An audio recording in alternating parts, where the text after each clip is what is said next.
Act 4, Fallen Heaven, Chapter 691. Rising light through the darkness. With the accursed forced away again as the flames continued to burn from the pits, Oscar drank a mouthful of calming elixir freshly concocted by Avril, the tension and weight of stone lifting from his skull. Still, he felt his legs shivering as if chilled to the bone in the dead of winter. It was not an understatement to say right now was a very trying moment. If he couldn't stay up and fight, then this entrance would surely face the consequences. He looked back and saw Avril spreading a dense pollen, aided by a few others. The pollen scattered and swarmed the outer perimeters, latching onto the accursed, their ghastly limbs growing sluggishly slow. Erden grunted and returned to his original form, clad in sapphire armor, starting a lonely charge through the accursed ranks. His beastly brother seemed to have learned new tricks, and from a glance through the shared memories, Oscar understood well. The true might of Apriolapos lay not in the superfluous abilities they could unleash from their antlers or a beat of their wings, but in the simple trampling of their hooves. Erden growled, his hooves shaking the earth as molten steps trailed behind him. Sharpness and destruction worked hand in hand as the wings, stable and firm, sliced cleanly through several accursed, and the antlers impaled dozens. The sheer heat melted the accursed into ashes. Their retaliations failed to pierce the bright armor. Blue light streaked past Oscar, a few flying right past his ears, a taunt by demon. These swords, crafted from sharp, primordial blue flames, stabbed right into the heads of the ravenous hordes. His alter ego controlled the swords as if each had a mind of its own, slicing down to bisect their foes in half and then dicing them into shreds. Some of the accursed slipped past Erden's trampling and let out a wrathful screeching, one that cut deeply in the ears. Oscar charged ahead and blocked one blow, flowing the wreaths and countering the second one. His fist, wreathed in iron and platinum, eviscerated the guts out of the last. His three subordinates coordinated well and hacked and chopped the other two while they were down. "My lord, incoming!" one of the men on the walls shouted, seemingly frightened. The ground cracked and caved in as an accursed descended from high in the night sky, the blast of air weakening the surrounding inferno for a few seconds. Oscar tensed up and took up a defensive stance, calling Erden and Demon back. An accursed with more defined features, as if strangely alive compared to the withered others, stomped out of the crater, snarling and howling to the 10 moons. Its mumbling never ceased. Was it talking to someone? Oscar didn't know, but his eyes widened, then narrowed in confusion at the accursed. Oscar felt he knew the accursed. It wore the face of an old man, not a weary one but a seasoned warrior who had fought in many battles. A hardened gaze swept across before landing on Oscar, cold determination spilling from the pale eyes. No, they shouldn't be pale. He knew their true colors were blue. But how? He searched his memories, Demon's memories, and Erden's memories. Yet not a single face matched the one before him. Stunned, he found himself staring at a vast plain. Corpses were plentiful, far more numerous than the blades of grass on which they rested. A man of white hair and white eyes was beside him, staring over the horrid landscape. "Valten, he knew you." Oscar clenched his forehead, feeling his brain wriggling underneath the skull. Indeed, it was Volten's memories. He stepped forward, wary over each step as the accursed, who was still mumbling, seemed rather tame. The vast memories of an ancient warrior who fought for perhaps thousands of years were hard to navigate. His consciousness stayed afloat over the unfathomable depths of collective memories. He pointed at the accursed, his voice somber and full of grief as if he knew the man personally. "You are Stegen, friend of Valten and warrior of the ancients. So this is what became of you." No fate seemed more terrible than the living example standing here. Stegen let out an incoherent noise as if he had regressed to the speech of a baby. The great warrior whom Valten befriended, now a mere mindless corpse. The other accursed stopped attacking or moving, their pale gazes stuck on Stegen and remaining in place. Even when the flames burned on some, they stood still, bearing witness to this meeting. Everyone else except Erden and Demon wore faces of pure shock, their eyes wandering over in confusion. Their mouths gaped open, unable to speak as only the crackling of flames and Stegen's whimpers filled the stifling air. Oscar wasn't sure if his presumptions were correct, but he had to try anyway. He scanned the accursed, scrutinizing their faces. They all bore a striking resemblance to the ones in Voltan's memories, squads of companions and loyal followers of the ancient war amongst the living dead. Reaching into his dimensional cube, he gripped tight and pulled out Voltan's blade, the hilt as long as a spear's shaft and the blade twice as long as a normal sword, gleaming straight and bright under the false moonlight. Some of the accursed's reaction came immediately. They staggered back, a few lurching as if about to bow. Stegen groaned and stared, fixating on the sword. "I know you don't acknowledge me, only Voltan, but I ask that you help me with these warriors who fought by his side long ago." Oscar stroked his finger along the edge of the blade. Surprisingly, its sharpness was at peak condition, cutting through his skin as blood dripped down the edge. "Come on. Maturs created you in the core of Talos. You must know you are needed now." Ignires in a small flame floated by the tip, pleading with the sword.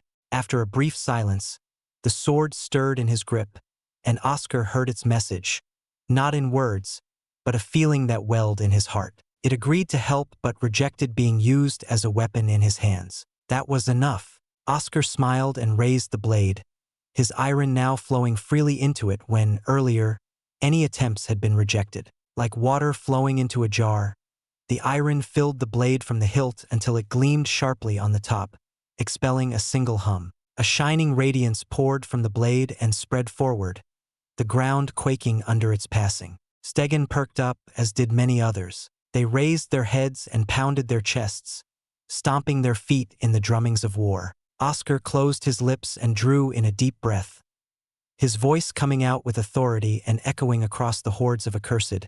"Fight for me, and destroy our enemies. Finish the war." The converted accursed roared, and Stegen turned, charging back into the horde. A swing of his fist felled many foes, breaking their bodies as they were flung across the air, splotching the ground in black blood. They turned on the others, and a civil war broke out. The accursed that knew Voltan and fought alongside the legendary warrior rallied under Oscar's call, cleaving and clawing through the enemy. They were mere puppets and cursed corpses, but now they regained their name as warriors. "My lord!" The 5 Haven Academy Exalts gathered and knelt by his feet. Oscar looked aghast but could not stop them as their heads touched the ground. A deep subservient bow, not toward a captain, king, or emperor, but as if they regarded him as a god. Their eyes frightened him, the fiery gazes of loyal zealots who would never question him or rebel against him. Oscar lamented what he had done, but it was necessary to save everyone. These men would now give their lives for him, perhaps kill themselves if he ordered so, and he feared that. "Stay here," Oscar said, a hint of reluctance in his voice. "Stay here and hold the entrance. I am going now." He walked as the infernos raged past the stone gate, explosions booming and erupting across the plains. But his pace was still and constant, as if he were unbothered by what was happening around him.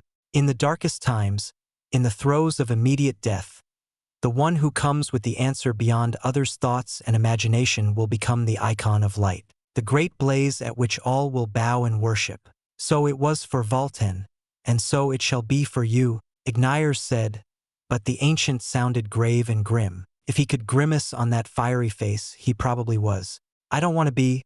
Oscar shuddered and drank more elixir, but his breathing was unsettled, unaffected by the calming effects. "I know, boy, I know, but how else can you save them? Save the ones you love?" Ignires asked. The Ancient of Fire went silent after asking, and Oscar had no answer. Indeed, even if they lasted for this night, could he say the same for the nights after? For the entire year they would have to fight. Gripping Voltan's blade tightly, Oscar closed his eyes, unable to unsee the suffering that had happened and what might happen if he never took up the blade. Reaching Marcus's post where his loyal follower gnawed on a corpse, Oscar tossed aside his hesitation and lifted Voltan's sword. Let there be light. Act 4, Fallen Heaven, Chapter 692. A timely aid.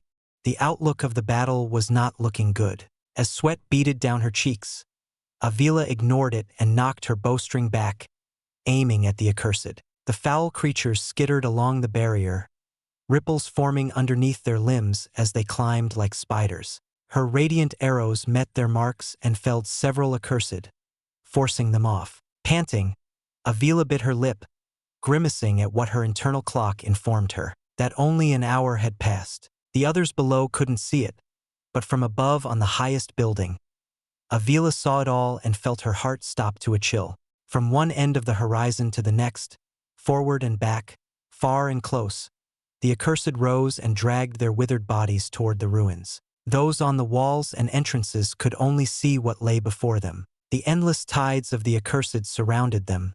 No way out. Avila drew back and let the others take her place. But fear seemed to have gripped their hearts as their flimsy spells either missed or barely injured the targets. Couldn't go on like this or else they'd fall here. Avila looked at Sarat, who directed the defense of one of the entrances with a few defiance, and the burly man, Crag. For many years, her husband seemed to have the answer, whisking both of them away from tricky situations and emerging victorious. However, upon glancing at her beloved, she knew there was no answer, no trump card to play, no wily scheme in that smart head of his. Her thoughts turned to her sister, who invoked all manners of wood element spells, summoning roots from afar that coiled around several accursed and spreading pollen that latched onto the skins to slow their steps. At the very least, she needed to get her out if the night turned for the worst. More are climbing, one Exalt shouted. Avila cleared her throat and shouted back, "Keep firing!" She loosened more arrows, their radiant forms streaking through the dark. For maximum effect, she lowered the amount of iron for penetration and set them to detonate, enough force for the accursed to fall off the already waning barrier. It was her best bet to conserve as much iron as possible. She cursed inwardly and screamed in her mind, unwilling to scare her sister and infect her with fear. By her best estimates, they'd all run dry of iron even with iron awakened before the break of day. "Avril," Avila called out. Her sister turned to her, hair disheveled and chest heaving up and down. She cupped Avril's face and whispered, "If there is no chance, run, little sister. I'll force a way through for you." No, Avril flatly refused. "Sister." Avila noticed she gripped too harshly and let go. In the most desperate plea, she said, "I can't face our parents if I let you die. I failed to protect you once. I won't allow it. I won't leave him." She stomps her foot. "I can't leave you." Flustered, her sister resumed the quirky speech. Avila gritted her teeth. Even though she knew this response was coming, the pain of her sister's insistence still struck hard. In the years since their parting, Avril seemed to have gotten more independent, and she was proud of her sister for growing up from the crying young child who always clung to her back. But right now, she wished it wasn't the case. Avila found no retort against Avril's resolve and could tell there was no swaying her. Gripping her bow, she decided she would knock Avril out and carry her out of there when the chance arose. "Look!" another shouted and pointed, face wearing an expression of sheer shock. Following the pointed gesture, Avila narrowed her eyes at the bright light, wondering what fool took it upon themselves to disrupt the delicate balance. A powerful light like that would blind others and could result in the loss of lives. Peering deeper, Avila stared widely, stunned that her sister's husband, Oscar, held a shining, uniquely shaped sword like a torch in the night. Why would he leave his post? Her frustration built up in her, stemming from the fact her sister married someone so entrenched in danger and attracted the attention of several dangerous figures. She cast a glare at Oscar's original location and wasn't sure what exactly she was seeing. A good number of accursed were tearing apart the others, protecting the entrance and the barrier. These accursed moved with great precision and speed, their arms cleaving across like blades. She blinked in shock and could swear they had lined up in a defensive formation, somehow knowing tactics in defense battles. Block, push, and attack, the repeated motions culled scores of enemy accursed. She let out a chuckle of disbelief, unable to tear her eyes away from the amazing sight. Accursed fighting on their side was impossible, even though it was right before her. She turned back to Oscar below, who arrived at the next entrance where the dragon man, Marcus, chewed an accursed between his sharp teeth. Light flared from the blade, surging into a tide that washed over the ranks of the accursed. One creaked and moved its limbs like a broken puppet, gnarled like branches. Then others copied the strange behavior. Suddenly, these accursed roared and started to rebel against the others. Again, it was astonishing, and heat welled up and flowed through her veins as the realization struck her. The tides of battle had changed. They could survive. As Marcus, clad in dragon scales, bowed deeply, the others protecting the entrance knelt and humbled themselves, prostrating at his feet. Everyone else on the broken roof erupted into resounding cheers. The young formation genius, Oren, chanting for his lord over and over as if in a trance. A few laid on the roof in deep reverence. But her sister frowned, Avril's brow knitting as clear distress wrinkled her fair face. She seemed worried. "Sister, what's wrong? Your husband has saved everyone." Avila hugged her and caressed her head. "He doesn't look happy. Why does he look so sad?" Avril choked on her words in a near sob. Avila studied the man again. The bright light washed over everything, showering him with a holy radiance. A frown stretched across her lips as she finally saw it. The light was bright and seared the eyes, yet deepened the dark lines along his brow. The shadows of the contortions of his face became more distinct. For all the brightness light casts, it merely brings more attention to the shadows that remain. Lord Oliner's words rang in her thoughts. What burden did he bear? Oscar remained silent to their cheers and bows. He circled the wall, bringing light to the entrances and controlling the accursed to fight for them. "Gloria!" Ren shouted, and light swirled under his feet. His sister's spell hastened his speed, so he flashed behind an accursed and swung hard. His sword landed on the grotesque creature's back, sounding an audible clang. Ren roared, veins writhing underneath his skin, and summoned Reese into his sword. Forcibly, he drove his weapon deeper and severed the accursed. Gasping, he grasped his chest and stumbled back, having reached the 1-minute limit Uncle Adam had set for him. "Ren!" Gloria held him up and poured a warm light from her palm. His breathing calmed and slowed as the shallow wounds on his shoulder healed. Seeing her worrisome, wet eyes, Ren gripped her head and playfully shook it, smirking as a big brother should. "What happened to that brat who loved to cause trouble?" Ren could barely hear her over the pounding in his ears. Her lips moved, but the words were inaudible. Weakly, he assessed the situation at the entrance.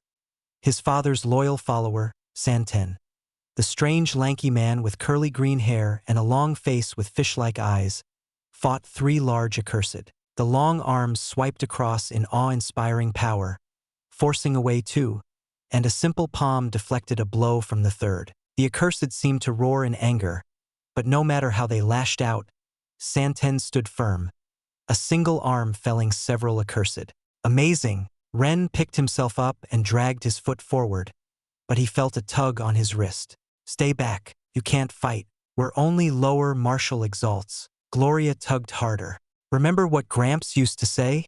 Ren chuckled and exhaled sharply. "It doesn't matter how strong a person is. What matters is the strategy, the tactics, the moment. Just keep healing us all. I'll leave my back to you." Before any retort was thrown his way, Ren rushed in and stomped, generating Reese and releasing a shockwave of slicing darkness, which pitter-pattered on the steely husks of the accursed as if they were walking through rainfall. "Shit! Young master, watch out!" Santen shouted. Ren heard a low growl heading toward him. To the side, an accursed sprinted, somehow reaching a few feet away. Its jaw opened wide, pale eyes glowing in the night. For the first time in a long while, the foul taste of death stained his mouth, and his body grew cold as if it knew it was dying and prepared itself. He glanced at Gloria for a moment and gritted his teeth, facing the accursed head-on, light glaring across his sword, a boon from her. "Come on!" However, a pillar of flame rose and pierced deep into the night. The accursed shrieked and ran out, but the fires coiled around it and hissed as it crumbled into ashes. The soft feeling in the embers that touched his cheeks brought a smile that crossed his mouth. Ren sensed heat from above and saw a woman wreathed in flames, red wings gracing her back as a shower of embers spewed from every beat. Her white hair flowed freely as the ruby eyes gleamed sharply toward him. "Idiot! I told you many times to mind your back," Aunt Maya scolded. "Aunt Maya!" Ren and Gloria called out. "Enough talk. I'll take the lead." Aunt Maya, garbed in a fine white dress that freed her shoulders, descended into the middle of a accursed that managed to get past the flaming pits. The air distorted around her as the ground melted into bubbling magma. She spun like a graceful dancer, her flaming wings cutting through the surrounding accursed. Flames roared and burst from the fresh wounds and engulfed all of them, condemning all to a fiery grave. She winced and clenched her teeth, staring toward the right. It seems I was unneeded. Curious, Ren followed her gaze and saw a bright light approaching. Father. Act 4. Fallen Heaven, Chapter 693. The first night ends.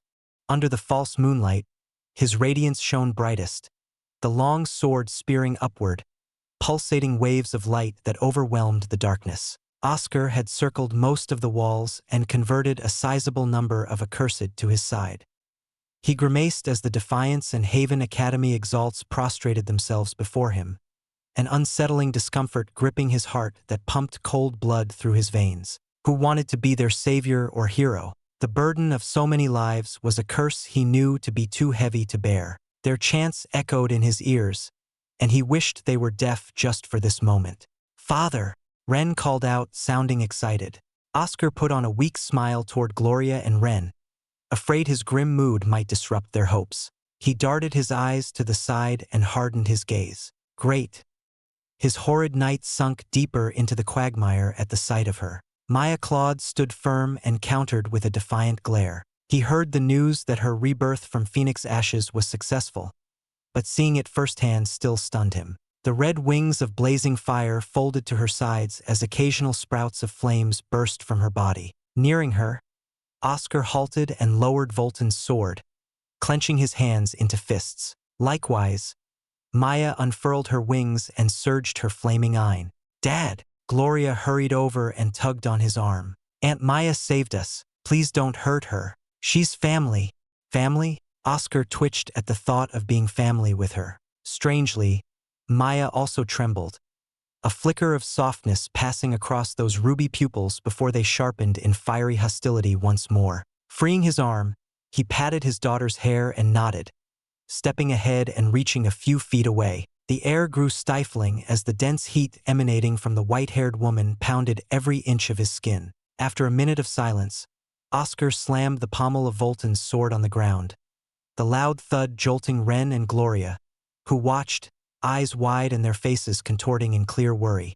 There's no reconciliation between us, Oscar stated. Of course, we were at war, and what I did, I would do it over again if it meant victory for my people. Maya pursed her lips into a mocking smirk, though Oscar felt it seemed directed toward herself as well. Or perhaps are you too holier than thou to think you haven't done anything wrong? No, you are correct. It was war. You and I were both sinners of that war. That's why I said there is no reconciliation. Oscar looked at his adopted children and sighed. But you helped them. I won't interfere if my wife or them wishes to meet with you. That was the only compromise he made for his wife and children. Forcing Avril was the highest form of insult to his moral code and role as a husband. If it weren't for that, her past deeds in service to his family, and the firepower she brought to the defenses, he would kill her right now.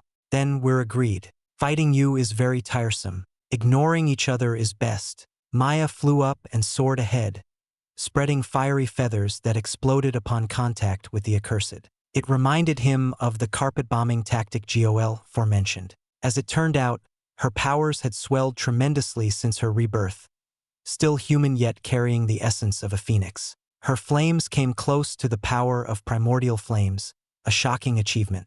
She's probably the first ever human to be placed in the ashes. Ah, these flames are amazing. They are so full of emotions. Part of her wants to kill you. Another wants to protect the children. Ignires cackled. I'm curious to see where her flames will burn to next. Oscar scoffed. He cared not for Maya's future or choices. Suddenly, he felt a small pair of arms embrace him from behind. Obviously, it was Gloria who was sobbing on his back. He couldn't handle the faint crying, turned, and lifted her up. What is it, you overgrown child? You should be past the phase where you used to run and cry in my arms. Bah! You and Ren both. Gloria's cheeks flushed red as she pulled on his ears. Her smile beamed brightly. I'm just glad nothing happened. I was so scared you and Aunt Maya would fight. Only an idiot will fight right now, Gloria. Ren smacked his face from the side. Oscar gave him a stern look, and Ren bowed in apology for mocking his sister. A loud shriek echoed, quaking the earth, and a foul, heavy eye descended on them, an incredible pressure building and pushing downward. Oscar let go of Gloria and saw a hulking behemoth leaping across the fiery pits and smashing its fists in a meteoric crash. Putting up a flame barrier, he protected his children from the rain of stone and rubble. The monster growled, drool leaking from its blackened maw. As the dust settled, the fires illuminated the accursed's features, and they were unlike any Oscar had ever seen. The accursed was a foul mimicry of a person. Its massive arms were comprised of dozens of smaller arms clumping together in the shape of one. The torso, legs, and even the giant head on its massive shoulders were comprised of several others. The many screeching heads that formed the giant's skull all opened their mouths in a foul scream. Shockwaves of iron flowed along the winds of its breath and crushed the dirt into fine sand. Glowing eyes wriggled and rolled in their sockets, darting in every direction as if the creature couldn't decide where to look. Oscar backed away, carrying his children far from the terrifying pressure around it. Ren gritted his teeth and stood up on trembling legs, as did Gloria, an act of grit in which Oscar felt immense pride. But he pushed them, forcing them to sit. "Father, that thing is too dangerous. Let me fight by your side." Ren thumped his chest. "It's all right. Santen has it covered." Oscar reassured them and called out to the third. "Lord." Santen boldly stepped before the abomination. In his usual droning voice, he asked, "What shall I do? Will you be all right fighting that alone?" Oscar decided he had spent enough time here and resumed his walk to the other entrances. Out of all of them, Marcus showed great leadership and empathy, earning the respect of the others, but overall, the one who gave him the most confidence was Santen. With him here, Oscar carried on, believing there was nothing to worry about. The only shortcoming he saw in Santen was the tendency to use minimal strength. "Are you still holding back?" "I'll be fine, my lord. Leave this entrance and the young master and miss to me." Santen chortled in the strange, clicking sounds of his laughter and gripped his wrist, the hand fully extending like a blade. "Santen, the third, will now handle it." The abomination roared and stomped once, its body blurring forward before the sound of its steps could be heard as a storm of fire and dust swirled behind it. Santen acted faster than the abomination and swung his arm fiercely down, the ground splitting across the epicenter of their thunderous clash. Overwhelmed, the abomination was flung away and thrust into the earth. A deep chasm trailed behind it as its body swept past the pits and continued deep into the hordes. If only he could start that powerful. "It's a mistake that his mind draws closer to pacifism," Demon remarked. "How's the situation over there?" Oscar reawakened the light of Volton's sword and marched onward to the next entrance. "One of those abominations is here, but the beast is taking care of it," Demon said. "Good, I'll be there soon." Oscar raised the sword higher, letting its light reach far and convert more accursed that roared in a war cry and betrayed their fellow dead. Hector and Helen stared with strange looks as he passed by, and for good reason. The sight of the accursed rallying under his light would stun anyone. And again, more bowed and cried out his name, chanting in great fervor, not unlike the brainwashed zealots of New Dawn. It disgusted him. Several minutes later, he arrived at his original location and saw Erden wrestle the abomination. The antlers tore off layers of limbs and flesh, many heads plopping off like ripe fruit. His friend roared and stomped a heavy foot of steel and fire, the abomination screeching to deaf ears as the continuous stomping reduced it into a fine pulp of smoldering flesh. Oscar rushed in and impaled an accursed, flowing like water from one to the next, the other exalts cheering at his arrival. Every so often, he had to make the rounds around the walls, converting fresh accursed to join the defenses. The hours felt long, and the night had no moon to tell the passing of time, ever stagnant as if the moment would last forever. Little wonder it was said many went crazed during the last year. Panting, Oscar unleashed a flaming shattering wave and swiped his foot, encased in a platinum drill, cleaving across multiple accursed. He thought this night might never end, but his efforts paid off. Suddenly, the night gave way to the bright day, the 10 orbs beaming brilliantly in the blue sky. The first night had ended. Act 4, Fallen Heaven, Chapter 694. The lively day.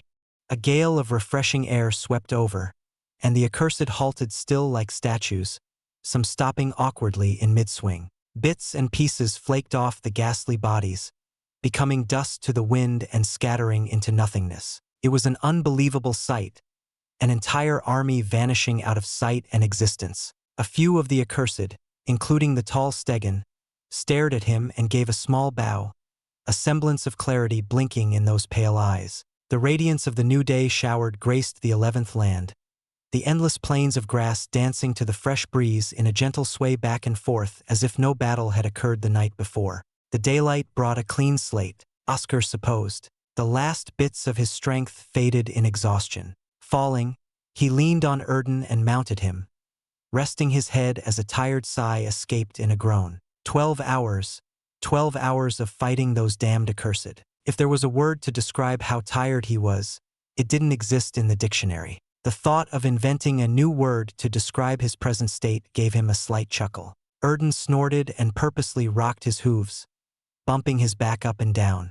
"Stop that," Oscar coughed, and his sore muscles wailed in pain from Erden's rough movements. Still, he didn't lose his smile at his brother's antics, for they were that, antics and pranks. However, in the midst of basking in the pleasant daylight, Oscar picked up rushed words from the winds, and his smile fell into a frown. Erden slowed his hooves, the loud clopping turning silent as they slowly sank into the ground step by step. It seemed to be an argument. "But you must know, you saw him command the accursed. How much longer will you remain stubborn and refuse to follow our Lord? What more must he do for you to open your eyes?"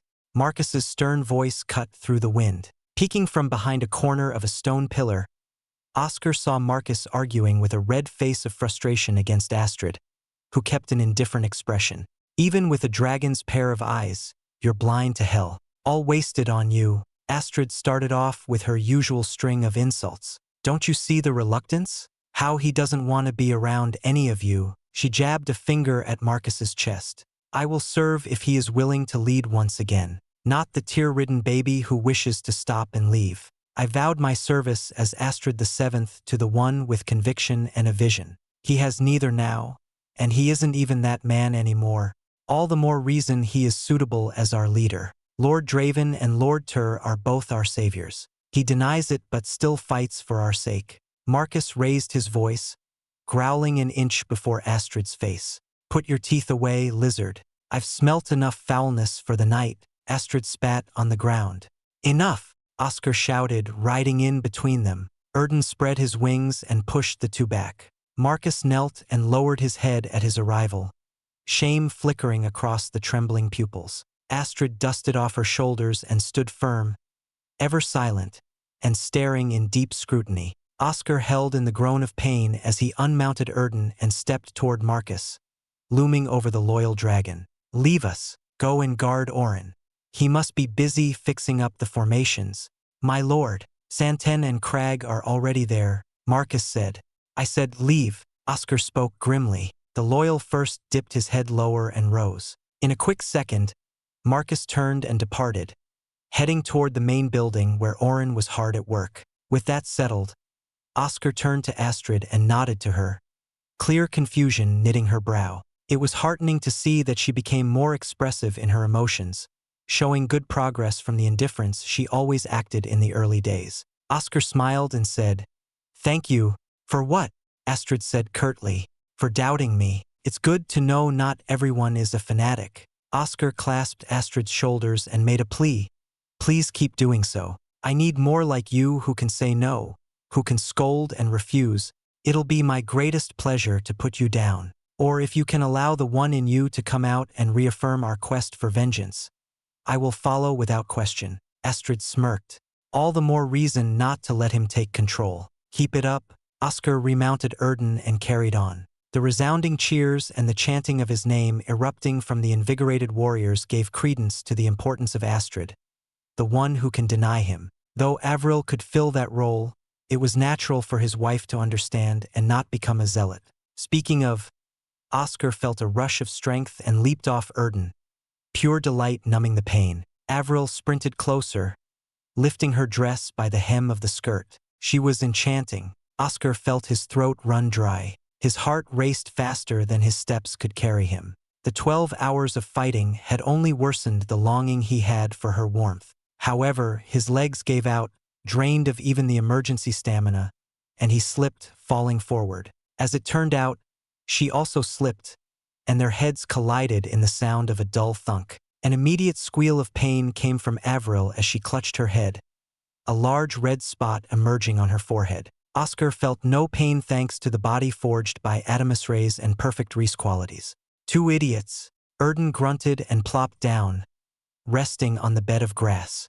Sorry, Oscar forced his trembling arms forward and embraced her, kissing her on the afflicted area.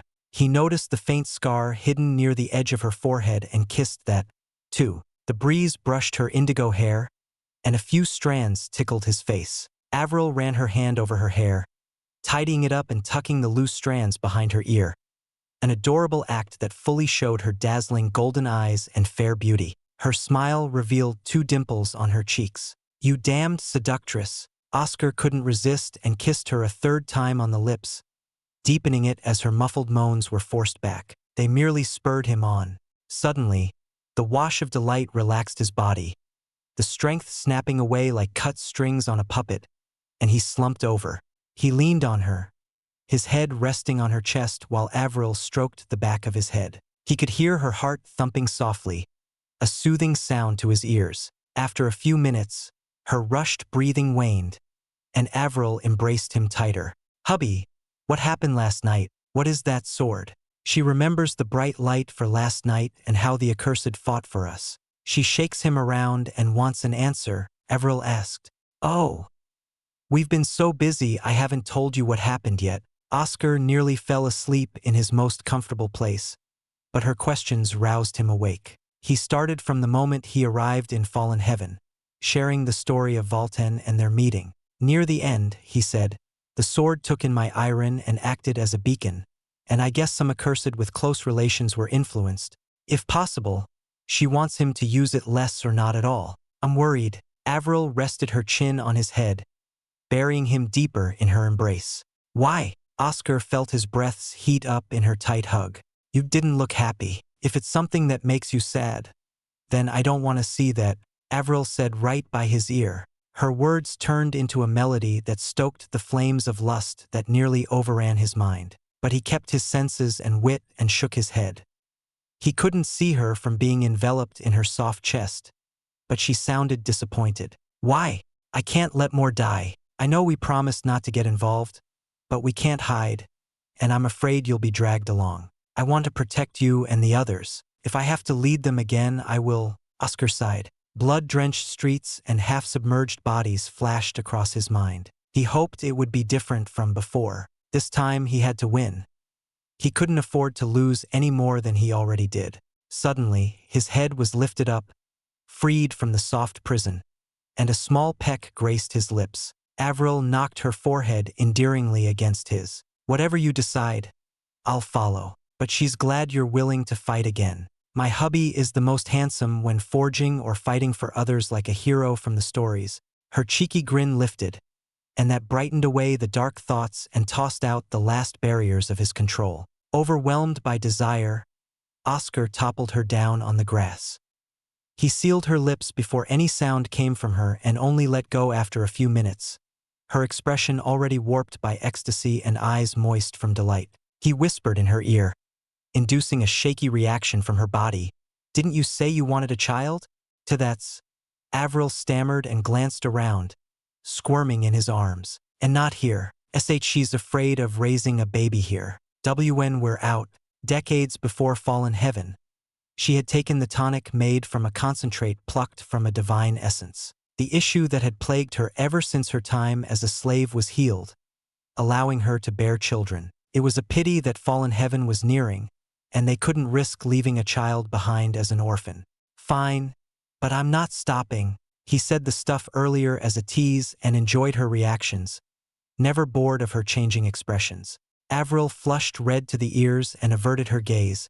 Jay, just don't ruin my clothes. I have no spares. Surprisingly, sometimes she was bold, and other times she was very timid. It didn't bother him. Rather, that duality enticed him more. Ahem! An angered shout interrupted the good moment, and Oscar scowled at Avila, who arrived nearby. Avril hid her face away in shame, not facing Oscar or her sister, mumbling incoherently. Avila seemed to be breathing deeply in exercises and sighed loudly. Sarat wants to get everyone together for council and further preparations. Get off my sister. Act 4. Fallen Heaven, Chapter 695. Be the Savior.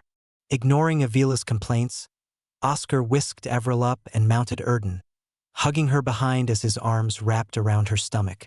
He rested on her soft bed of hair and felt calmer by the second. Avril giggled and leaned back, nestling deeper in his embrace. Erden trotted forward, having the sense not to disturb the peace as he had done earlier, and the three merrily went out together, with Avila following by the side. She seemed to have given up on recovering her sister from his clutches.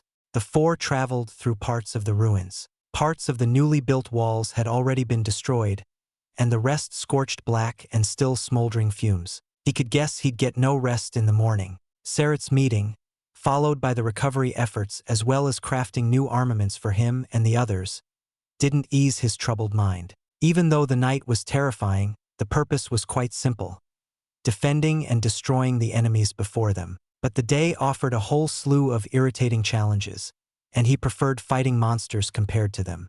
Our Lord has come. As he neared the main building, someone called out in a boisterous shout that could only belong to the burly Desmond, who waved and clanged his axes together. Inside the meeting hall, everyone, including the Togros and excluding Sarat, Astrid, Ren, Gloria, Hector, and Helen, knelt, a few even digging their heads into the dirt.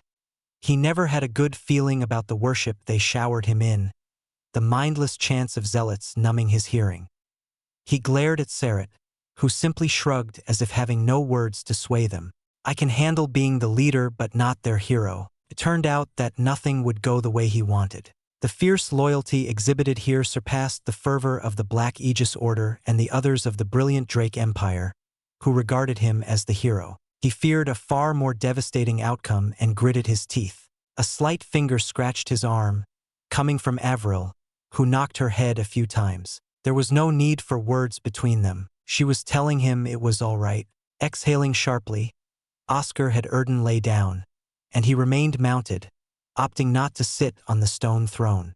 Fenu and Marcus stood at the sides, sharing a pointed gaze at one another, ever so competitive. The rest lifted their heads, remaining kneeled. Despite the ordeals from yesterday, Sarat walked firmly with straight steps, opening his arms in a greeting to all. Congratulations to everyone. We have survived the first night, but we mustn't be arrogant. Truthfully, I thought we might suffer heavy casualties or even be slaughtered to the last man. But I trusted in the words of my Primaire, the great Olener, and the promises of the snail Primaire. Trust in him. Sarat stepped back and gestured toward Oscar. Were they wrong? No. The crowd of Haven Academy, Defiance, Azure Sea Company, his group, and others raised their arms, stretching toward the sky. Oscar looked on instinct, locking eyes with Sarat, and for a moment, Sarat nodded with deep satisfaction in his gaze. There was a thunderous applause of feet stomping on the earth, and everyone shouted his name. Being a good orator, Sarat left Oscar no room to rebuke their chanting lest he undo the courage rising in their hearts, all stemming from the belief in him. Playing the part well, Sarat calmed the crowd and addressed the topics of the meeting. Firstly, the issue of supplies, especially food, and one recalled passing through a herd of sheep nearby. With Sarat's orders, that person set out with another to corral the sheep and bring them here. The most important part of surviving in 11th Heaven was the utilization of the resources at hand. Oscar listened as plans were drawn to dig deep and erect wells for a steady supply of water.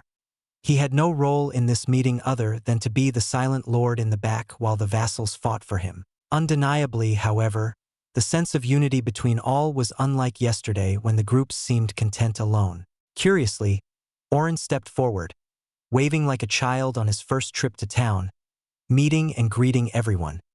His eyes swept over as if looking for someone but finding no hint of his quarry, and he deflated, seemingly depressed. The young sixth perked up, cleared his throat, and said, "After observing the battle yesterday, I believe some adjustments must be made to the barrier. The strategies we enacted yesterday still drained most of our strength. If not for our Lord's power, we'd be dead." "Your proposal?" Sarat asked. "Each entrance will have one designated person who will supply a steady flow of Ein to a node that will fill in the gaps, giving the defenders a chance to recover. Our Lord's Accursed will keep fighting beyond the shut entrances. Once the designated ones can't hold up, they will reopen the gaps and recover while our fresh warriors bash into the Accursed."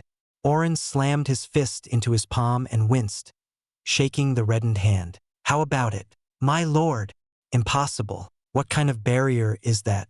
I've never heard of such a formation," Phoebe's Togros said in disbelief. "We aren't sitting on a wellspring of Ein as cities do. You'll overdraw from the crystal." "Nope. On the contrary, it is quite simple." Oren scurried around and lifted a stone, planting it near the center. With Ein, he drew on the surface, and quickly, a complicated formation of hundreds of points and lines covered the stone. He spoke at length in an incoherent ramble of theories and applications, the brilliant mind the new dawn nurtured at full display. Marcus and the others smiled like proud parents as the rest stared in wide shock. "Then implement it. I leave it to you, Oren," Oscar spoke for the first time. "I won't fail you." Oren beamed a bright smile. "That's the end of the meeting. I want people to work on the walls. Dig up more stones if you have to. Alchemists should work on more recovery elixirs. Fabricators need to get the furnaces working right now. We're sitting on a mound of ores with nothing to process them." Sarat clapped his hands. "That is all. Disperse and prepare for the second night." The crowd dispersed and carried on to accomplish their directives. Sarat escaped before Oscar could talk to him. Clicking his tongue, Oscar patted Erden onward and held down the frustration brewing within. He really didn't enjoy the feeling of being propped up to be used. "Dad!" Gloria's joyful shout drew closer as she rushed ahead, holding up the hem of her dress in the same manner as Avril. She bounced and zigzagged before leaping on, sitting in front of Avril and gripping Erden's antlers. "Uncle Erden is amazing in his beast form. Sorry for her behavior, father. She's trying to cope with Aunt Maya vanishing again." Ren didn't scold her this time and made a rare excuse for her childishness. He also seemed quite weary, failing to hide the worries breaking in his expression. Oscar thumped his son's chest over the heart and gave a slight smile, and Ren regarded him with the same. The children's connection to the clawed woman was not something he agreed with, but he could tolerate it. "Avril, the alchemists are gathering. You should head out." Avila turned from behind a set of ruins and crossed her arms, wearing a firm smile. She chuckled when Gloria waved cheerfully and waved back, but her eyes focused on Oscar. Oscar got off Erden and said, "Avril, go and take them. I will have a word with your sister. Don't fight. She doesn't want to see family fighting." Avril pouted and lifted Ren on Erden, giving one final glare at both of them before departing. Oscar smiled weakly. She sure had a way of instilling fear in him without fighting. Was it because he feared disappointing her? Avila coughed and caught his attention, his head snapping back as the smile waned. Shockingly, Avila bowed her head and said, "I'm sorry for Sarat's actions, but he has good reasons." "Is there a point in making me into your savior?" Oscar asked. "I am not going to destroy the Primal Council, nor will I fight anymore after this year. Can you imagine hearing of Isaac's heir for the decades since your first appearance in the world? How the great Olinar sang praises of you and of the one whose will you inherited. More than that, you're the perfect Reese body passed down in old legends. Many doubted before, but after yesterday, they're all wholeheartedly serving the cause as you saw today." Avila sighed. "I imagine Sarat already sent word to the agents hiding in the other factions. I refused to lead them." Oscar rejected it. If it weren't Avila he was speaking with, he'd have yelled and forced them away. "Fight your own wars. But for this year you will fight, no? That is enough. Some are more zealous and have been waiting to fight under you, and others have waited to see what you are capable of. You've shown everyone that the great Olinar wasn't wrong. Do what you want afterward, but don't deny them the light of hope you've granted them." Avila bowed again. "Please, for just this year, be the savior they need." The Defiants have long been waiting for someone to lead them. Act 4. Fallen Heaven Chapter 696. One after the other, an endless day.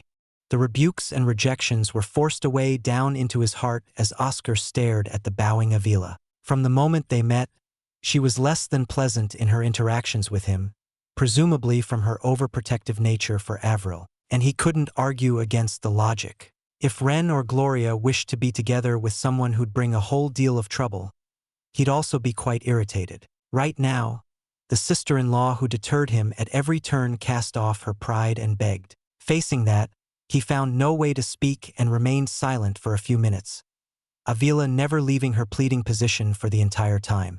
The Primal Council had Lelith as its center, Gilbert's forces had Gilbert, the core forces of Shaturma had the Shattered Scion, and the beasts were a collective serving the ancients, though divided. Someone had to step up and be the icon for the people here, the stragglers of the world that denied them or pushed them away. In the end, it fell to him again. He closed his eyes and came to a decision. Just for this year, Oscar tasted the bitterness in his mouth as sweat drenched underneath his clothes. Feeling the onset of another episode, he soothed it with a long swig of elixir. Avila rose and smiled brightly with a familiar golden gleam in her eyes, truly like Avril's, a reminder that they were sisters. Oscar wiped his lips and smirked. I do have a few conditions. Name them. Avila twirled her brown hair. First, if there is any possibility we won't survive, I want you to take Avril, Ren, Gloria, and Orin and leave. That Maya will surely help, but I'll carve a path out for you all. Oscar thumped his chest in a show of confidence. If anyone has the best chance of surviving by themselves, it's me. Just take care of the others. I would have done that regardless. Avila rolled her eyes and laughed. And the other conditions? Stop interrupting me and Avril. Let me hold my wife in peace. Oscar lowered his voice. The earlier incident when Avila stopped him and Avril right at the height of the loving moment ticked him off. Just the memory of it flared his anger, but he held it back. Avila's face crumpled as she clacked her teeth loudly. Her strained neck showed the veins pushing under the skin as she muttered incoherent bouts of curses and stomped her foot, squashing the grass and dirt. She pointed at him, face red, and said, "There is a time and place for everything. Here, in the last year of fallen heaven. How can you have such thoughts, you crass deviant? Exactly. There is no knowing if life is certain. So, let me spend the year with her. I don't even know why I'm asking for your permission, but just stop barging in. Do that, and I won't bother you and Sarat," Oscar said. Avila jolted as if struck by lightning, her reactions also quite similar to Avril's. The red blush on her cheeks flushed deeper, reaching the tips of her ears, and she stammered out an agreement before stomping away. It was simple to notice that she and Sarat had been privately meeting for intimacy, something he had let be until now. Oscar came here to do two things. Never let his wife go and fight to protect his people, and he was forced to do beyond the second objective. With this, he hoped he could perform the first without interruptions, as he was already missing Avril. I should visit Hector. Oscar turned around and headed toward the site where Hector led the efforts to build a series of furnaces and forges. The heat of the area instantly enveloped him, and a familiar stench of soot and flames of coals and ash was pleasing to smell. Hearing a series of curses, Oscar cleared his ears and sighed at the trademark ramblings of Hector, some parts never changing despite the near century that passed. A large section of the ground had been dug up, hollowing out an area 20 feet deep and 30 feet lengthwise. Inside it, the short, beady-eyed Hector flailed his hammer in the air, his scruffy beard bobbing up and down. Beside him were two other fabricators, one from the Defiance and one from Haven Academy. Hector cursed and kicked over a pile of charred stones before he noticed Oscar staring from above. The other two bowed and proclaimed him as Lord. Flaring his nostrils, the old man called out, "Are you here to gawk? Mr. Lord, how's the progress?" Oscar couldn't wait to craft new armaments for him, Demon and Avril. An itching in his heart gnawed on his every thought, seemingly addicted to the thrill of forging new armaments. Seeing Hector act as usual also brought a smile to his lips. Indeed, some parts never changed. Not everyone regarded him as Lord, and that was relieving to know. Walking down the earthen steps carved into the sides, Oscar glanced over the black spots, presumably the failures. No good. I wanted to get it running today. But these damned idiots! Hector raised his rough voice. They slacked on the foundation, and the fires imploded. I swear if we weren't here, I'd bash your heads into your rib cages. The two martial exalts shuddered and clamped their mouths, behaving like children caught in trouble. Hector spat on the ground and waltzed over, hammer on his shoulder. I'd rather be sleeping on that boulder than spend another minute with these ingrates. Come back tomorrow, boy. I'll have the furnaces and workshops up and running by then. If there is a tomorrow, I'll see you then. Oscar bowed his head. Then you do your job and I do mine. Hector nodded with a satisfied grunt, then yelled at the poor two souls stuck down here, dragging them off for more work. Oscar climbed the stairs back to the surface and wandered the ruins. The sounds of hammers and the pounding of stones struck hard in the air. The development of the walls was well underway as people lifted stones and mortar, raising the heights by the minute. Though stone and rock lasted little against the might of powerful exalts and accursed, the layout was important to Orin's formations. Thus, the walls had their purposes. Many noticed him and stopped their work, bowing and muttering his name. Their praises unnerved him. Searching for peace, he found it outside the ruins, meditating on the soft grass. His core, after 50 years of training, had been filled to the brim, only awaiting the opportunity to advance into the King Exalt realm. Summoning his dear anima, he watched the creature of his soul strut around and roll in the green fields, scattering the blades in the air. The only other improvement he could make was his anima powers, skill stuck in the meld stage. In a single inhale, he called his anima, and it sprinted full force, turning into a wisp of iron that entered his body. Instead of pulling it back inside the inner world, Oscar strained and struggled, attempting to integrate with his anima. Damn, Oscar said in a strained voice, his veins writhing along the tense muscles. A powerful repulsion prevented his anima from merging with his body and flung the poor dear out. Coughing out blood, Oscar suffered the backlash of failure and sighed, calling back his anima. Countless records reported the anima would be housed in the body and integrated into every iota of his being. It stumped him that the integration was so difficult.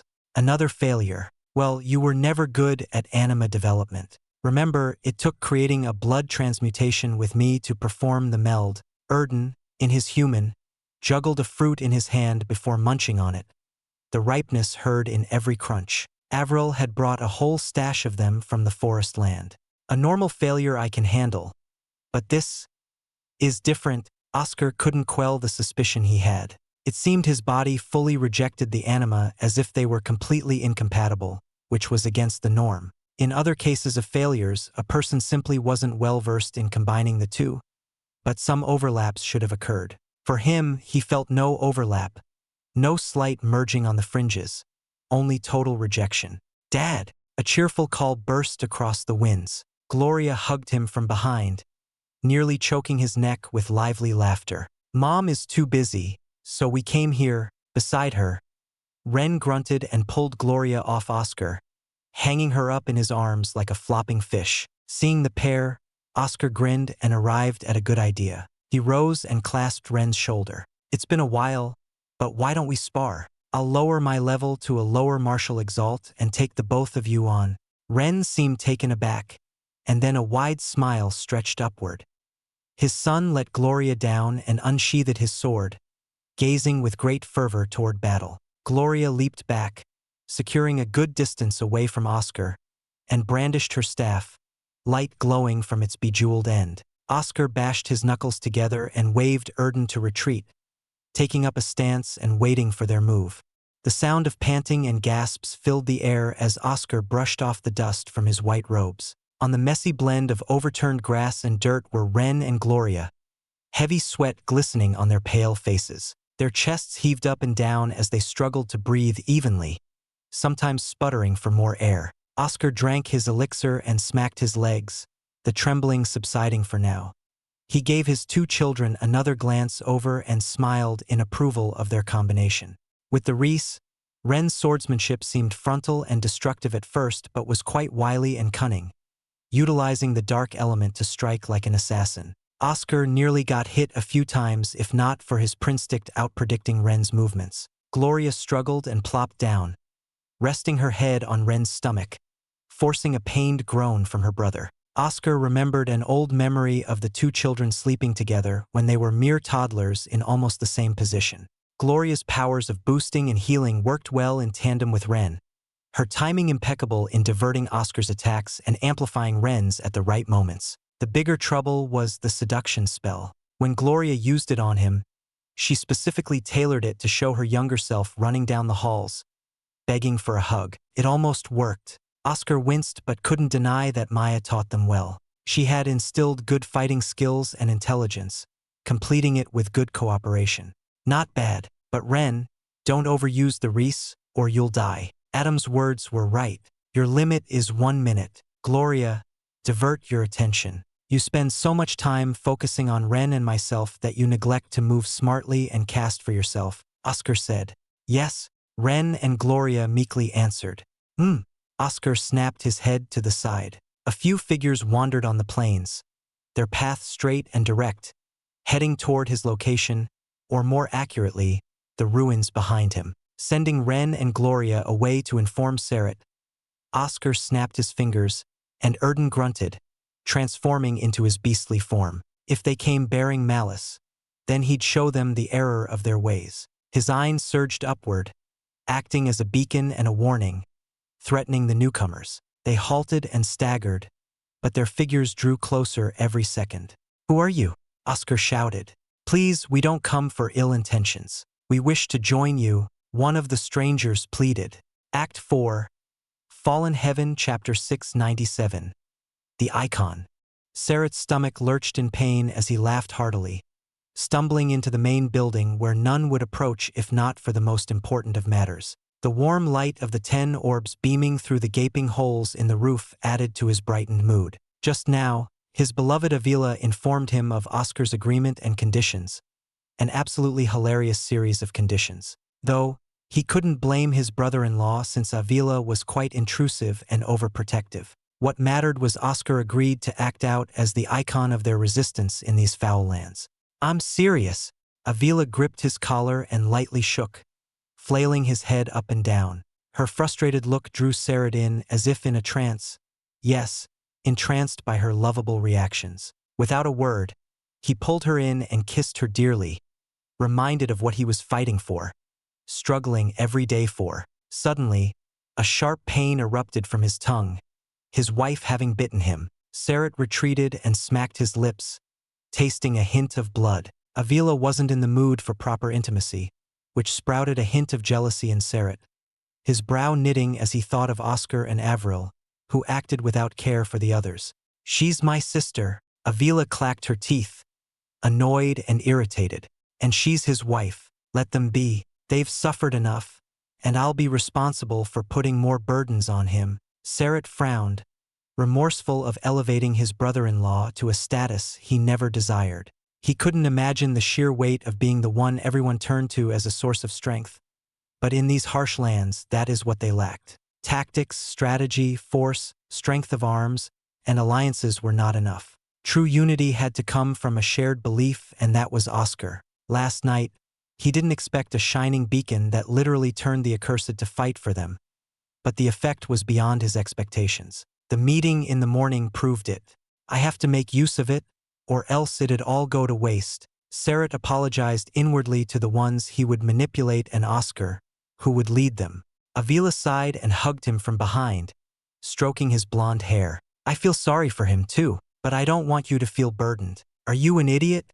Indeed I am, Avila, so, please, comfort me. Sarat flipped around and brought her down, holding her on the ground. A very rare whimper sounded, and Avila blushed fiercely, the red practically dripping from her cheeks. Sarat sighed in satisfaction. Teasing his dear wife soothed him, easing the tenseness gripping his heart and mind, and unable to resist, he pecked her lips several times. Her elbow jabbed into his chest, forcing a grunt of pain. Sarat fell back and leaned on a boulder. Avila appeared before him and initiated her own passionate kiss. Of course, she never wanted to be at a loss or on the back foot, But Sarat knew it would only stoke her passion more if he incited that competitive spirit.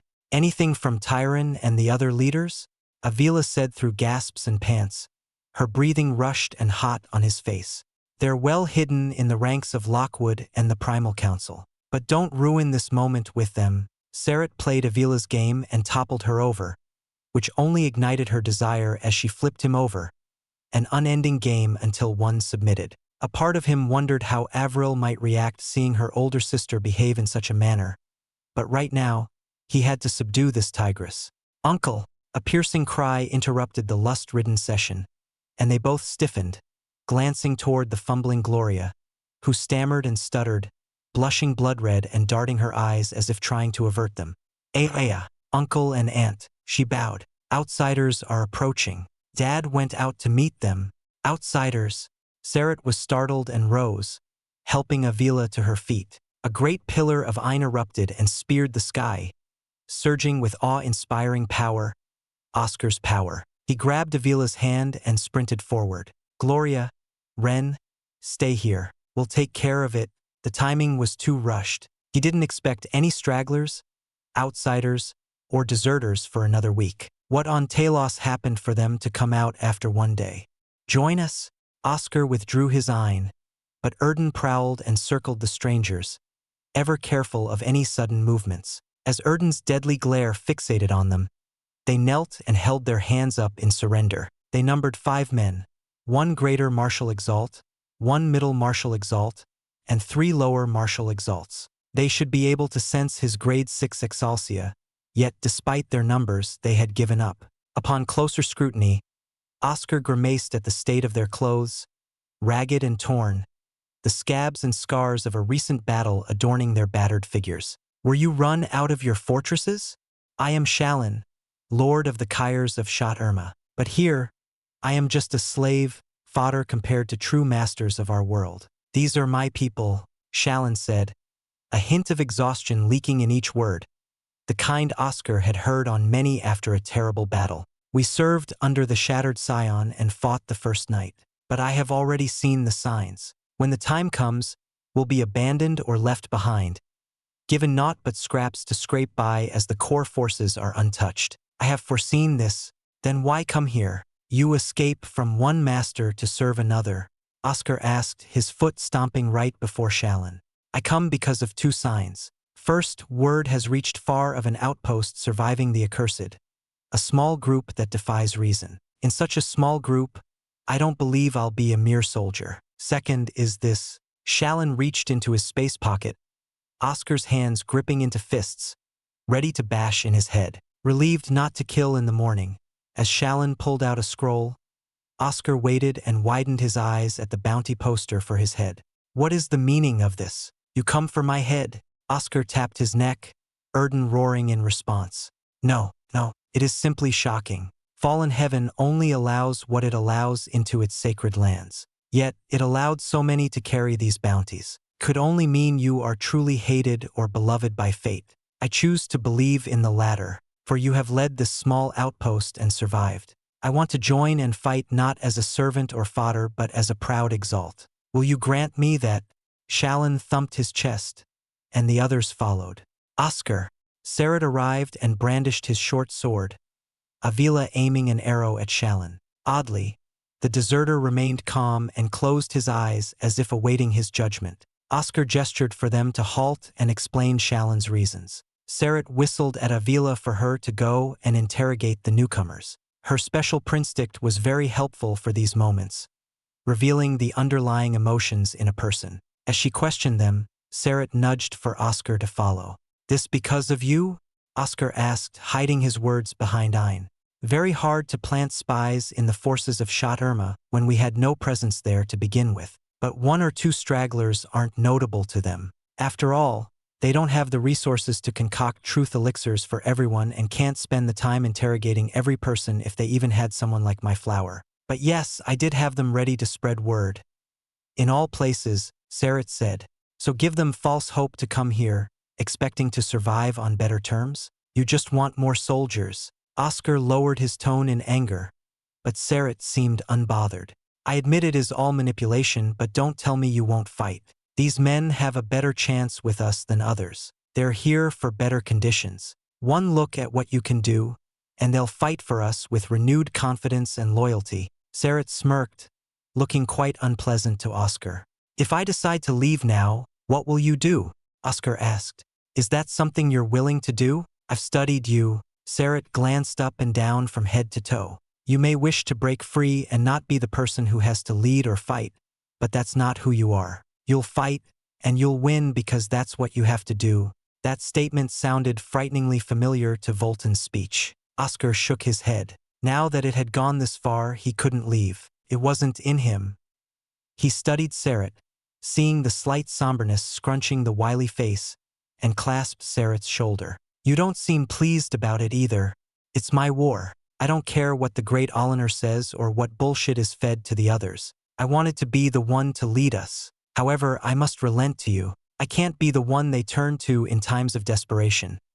Only you can fill that role. But let me help you. I'll handle what you can't." Sarat reached out his hand, and Oscar clasped it in agreement. Sarat nodded and smiled, a pleasant one this time.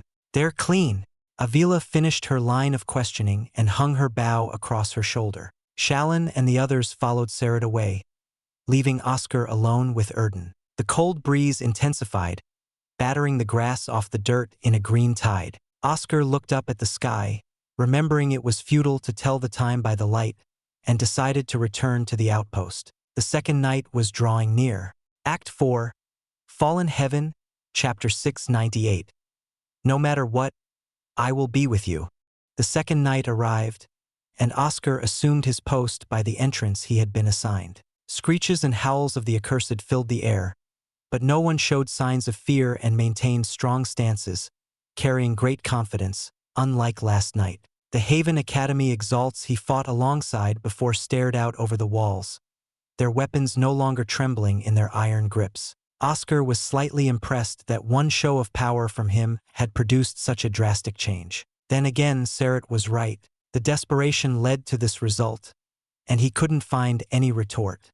Oscar looked at the faraway figures that appeared as if sprouting from the horizon. Inch by inch, they walked closer before breaking out into a shrieking sprint, their pale eyes shining under the false moonlight, hungry and ravenous gazes they were. Thousands of pairs of glowing dead gazes zoomed across the dark plains. The sight made Oscar blink. Within the hordes of accursed were the same faces as yesterday, including the burly Stegans. They were truly accursed, beings doomed to suffer in eternal conflict without a moment of peace for their souls. "Then fight with honor as you had in your previous lives." Volton's sword hummed in his hand, iron pulsating from its blade like a heartbeat thumping in the sky and earth. Gritting his teeth, Oscar forced the light to expand further in a radiant wave that washed deeper into the accursed hordes. A semblance of clarity rose from Stegan's and others' eyes, and they roared a more human shout as they fought for him once again, culling down the enemy. Tired, he fell back and nodded to Erden and Demon to handle the rest. Using Volton's sword to this extent was quite draining. Still, Oscar gripped the long handle tightly, turning his eyes to the nearest entrance where Marcus stood his ground behind the flaming pits, piercing his claws through any accursed that dared to leap to his side. Long and sharp black dragon scales levitated and rotated by his shoulders, slicing nearby accursed, cleave after cleave, rendering their limbs into shreds. Having recuperated enough iron, Oscar marched onward, his strides straight and true. The sluggishness of hesitation had been thrown away and replaced by determination. One more year, Oscar lit the beacon of Volton's sword. Light spread as the accursed rose for their side. As he made his rounds by every entrance, Oscar paused before where Shallan and his men were stationed. The newcomers gave him the most incredulous stares as they turned to the accursed, mouths gaping wide at the sight of the monstrosities fighting for them. The others by them bowed, knees sinking into the ground, and they, too, copied it, lowering their heads. Perhaps they did it because the others had, but Oscar suspected soon they would do so out of their own urges.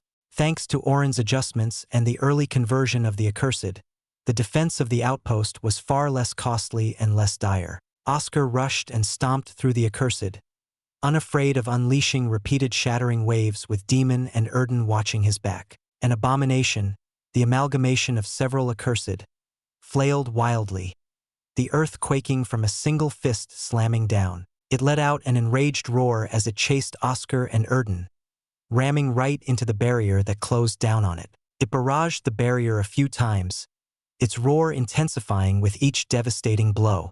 A single blue flame crossed its neck, and its multitude of heads went flying, decapitated by the sharp flames. The flames erupted from the cuts and swallowed the grotesque body and head, leaving mere ashes that smoldered in a gray pile. Demon remained outside the barrier in the duality body, safe from death and lasting injuries and free to slaughter without remorse or care. Once the gap in the barrier appeared again, Oscar led the charge, carrying Volton's sword, still shining on his back.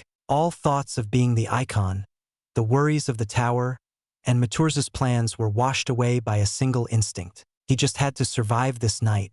Hours later, the bright greeting of day beamed from the 10 orbs. Oscar gasped and went over to a freshly dug well, drinking from the basket, his hoarse throat shivering in relief after a long day of shouting. His breathing calmed, and he stared out, watching the accursed stand motionless and dissipate into nothingness, back to await the night and continue their cursed war. If only there were something he could do for them. But Oscar shook his head and chuckled grimly. There was enough on his mind already without having to worry for more. Hubby! A familiar softness landed on his back, arms wrapping around in a loving embrace. Avril coughed and reeled back, fanning away with her hand while the other covered her nose. You're too sweaty and smell bad. She wants to hug him but can't because of it.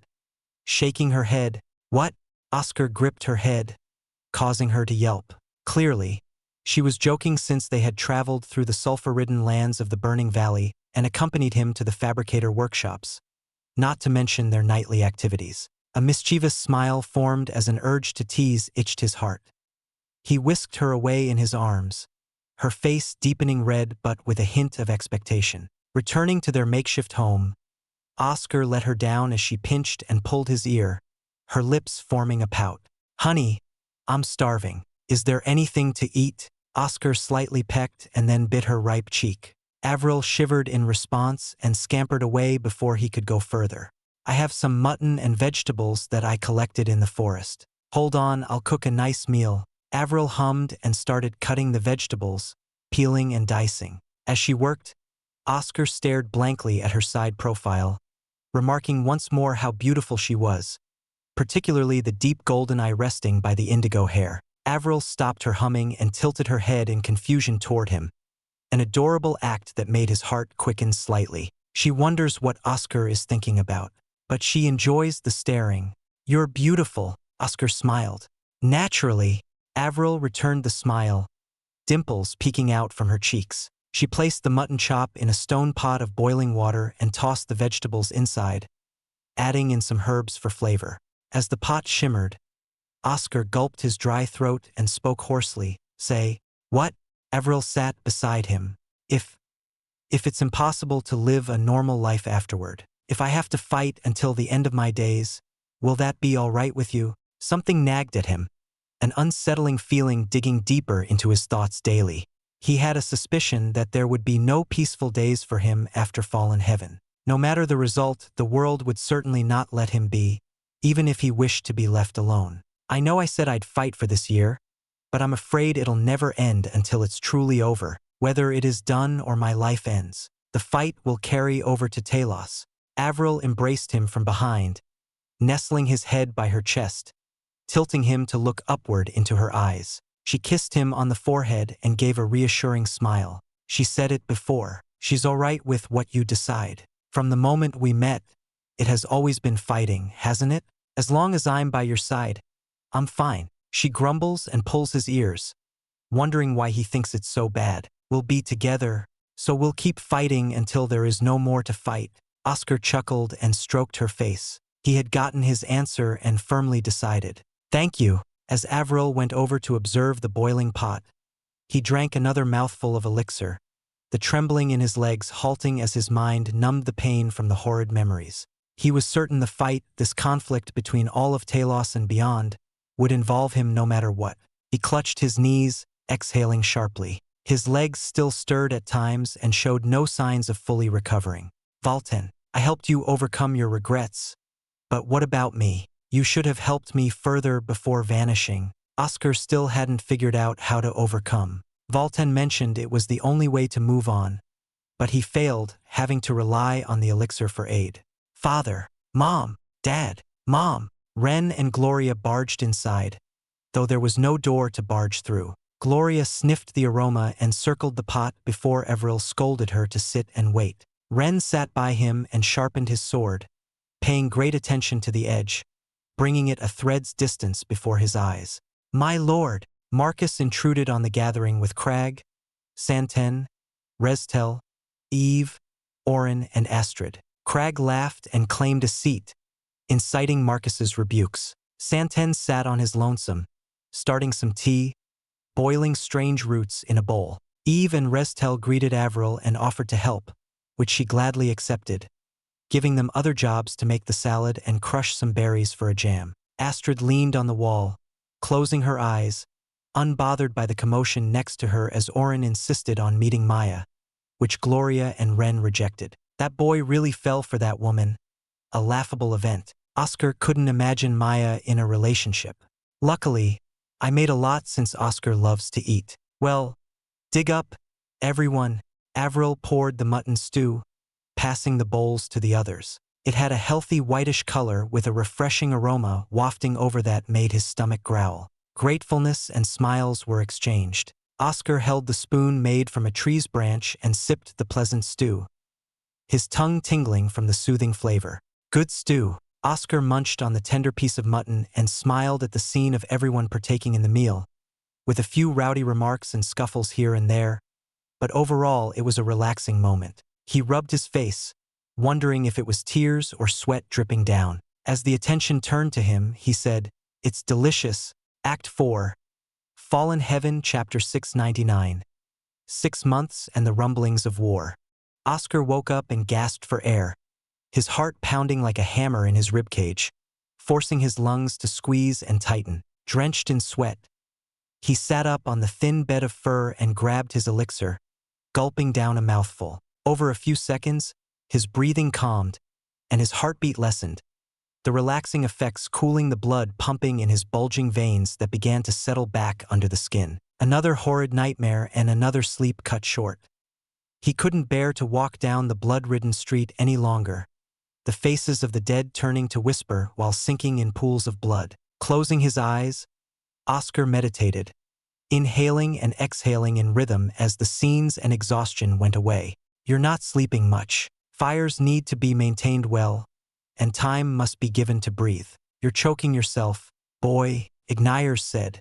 It's fine, it's fine. Oscar ignored Ignayers' warnings and looked over at Avril sleeping by his side, her enticing uncovered back in his sight, even more alluring with the few red marks spread over. She wasn't disturbed by his sudden wakening and remained in a deep sleep, probably drained from fighting the accursed and the passionate session afterward. The burning rope made from strong fibrous grass dangling from the thin roof of wooden planks had been charred halfway, the small embers slowly traveling and spreading upward. It meant 6 hours had passed since the daybreak, and 6 hours remained until night. Only 2 hours, Oscar sighed as he got dressed and covered Avril before kissing her cheek. After 4 hours of satisfying their desires, he slept for a mere 2 hours, barely qualifying as a nap.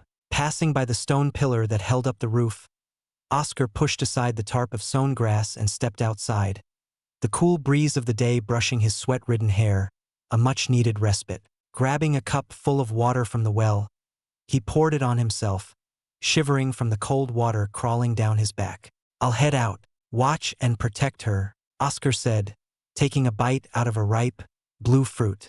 Naturally, Erden yawned and rested his large head on the bundle of grass, chewing a few strands. Still don't want to talk about your nightmares? No, I'm fine, Oscar asserted and departed, feeling Erden's big eyes digging into his back. In 6 months, the entire outpost had been repaired and improved. He walked straight on a paved road of bricks and stone, sweeping his gaze over the walls that reached 20 feet high. It even accommodated a series of watchtowers that reached higher, offering a good vantage point for the ranged attackers. At a crossroads, he halted and considered his options, nodding when he decided to visit Hector at the workshop first. He had to check on the most important projects. Dozens of chimneys and pipes protruded from the grassless gray dirt, a vast field encompassing a small farm. They expelled heavy clouds of smoke and flakes of ashes that scattered over, granting the ground its grayish hue. A gaping tunnel with long downward stairs led to the workshop, and already, he heard the pounding of hammers that struck on metal and anvil, the roaring of the flames bursting out of the furnaces, and the hisses of finished products quenching in oil. The entire place was underground, yet not a spot was dark or in the shadow, for the flames burned brightly, and there were many furnaces. "Boy, you've come." Hector noticed his arrival and strutted over with a maddened smile. It had been only 6 months, but the changes in this old master could not go unnoticed. The hair had visibly gone white, the beard wild and overgrown. Deeper wrinkles streaked across the soot-covered, craggly skin. But some things remained the same. The beady eyes carried the same seething toward the others, and the mouth spilled harsh words and curses, shoving off the onlookers who bowed and stopped their work. Hector made a motion for him to follow and entered a chamber below, where another waited for them. "My lord!" Oren knelt, ashes spewing out of his brown hair. The young brat laughed wildly, not minding the dirt on his hands as he rubbed his eyes. Hector clicked his tongue and dragged Oren back up. "Enough of that. How's the progress? Are we any closer?" Oscar ignored their exchange and headed toward a tall golem, reaching 12 feet tall and clad in scarlet armor thicker than a shield, the shoulder broad and looked as if aflame. It stood in a deep groove carved within the rock, the chest open and exposing 3 cores. Beside it were 3 others, golem warriors of gold, azure, and teal, standing inside their own spaces. "Not quite, boy. Those designs of yours are far too complicated. What sort of madman came up with these? Just the cost of creating one makes me want to smash my hammer at the waist." Hector spat on the ground, smacking his lips. "I, for one, would love to meet the creator. The formation designs in the cores are absolutely splendid. I barely needed to enhance them," Oren said in reverence, but it came as a shock to Oscar that Oren could even improve on the formations. After all, these golems were designed by the greatest mind that plagued even the great primaires to this day. "No issues on the costs?" Oscar asked. "We spent 1/3 of your treasures on these 4 monstrosities. This hull here," Hector slammed his hammer on a chest plate, resulting in a loud ringing noise that lingered for a few minutes. "It took several grade 4 fire elemental ores of the highest quality. Don't get me started on the 3 cores per golem. Damned madman. It'll be a few more months until they're ready. Come, I want to show you these too. Now these, my lord, are amazing."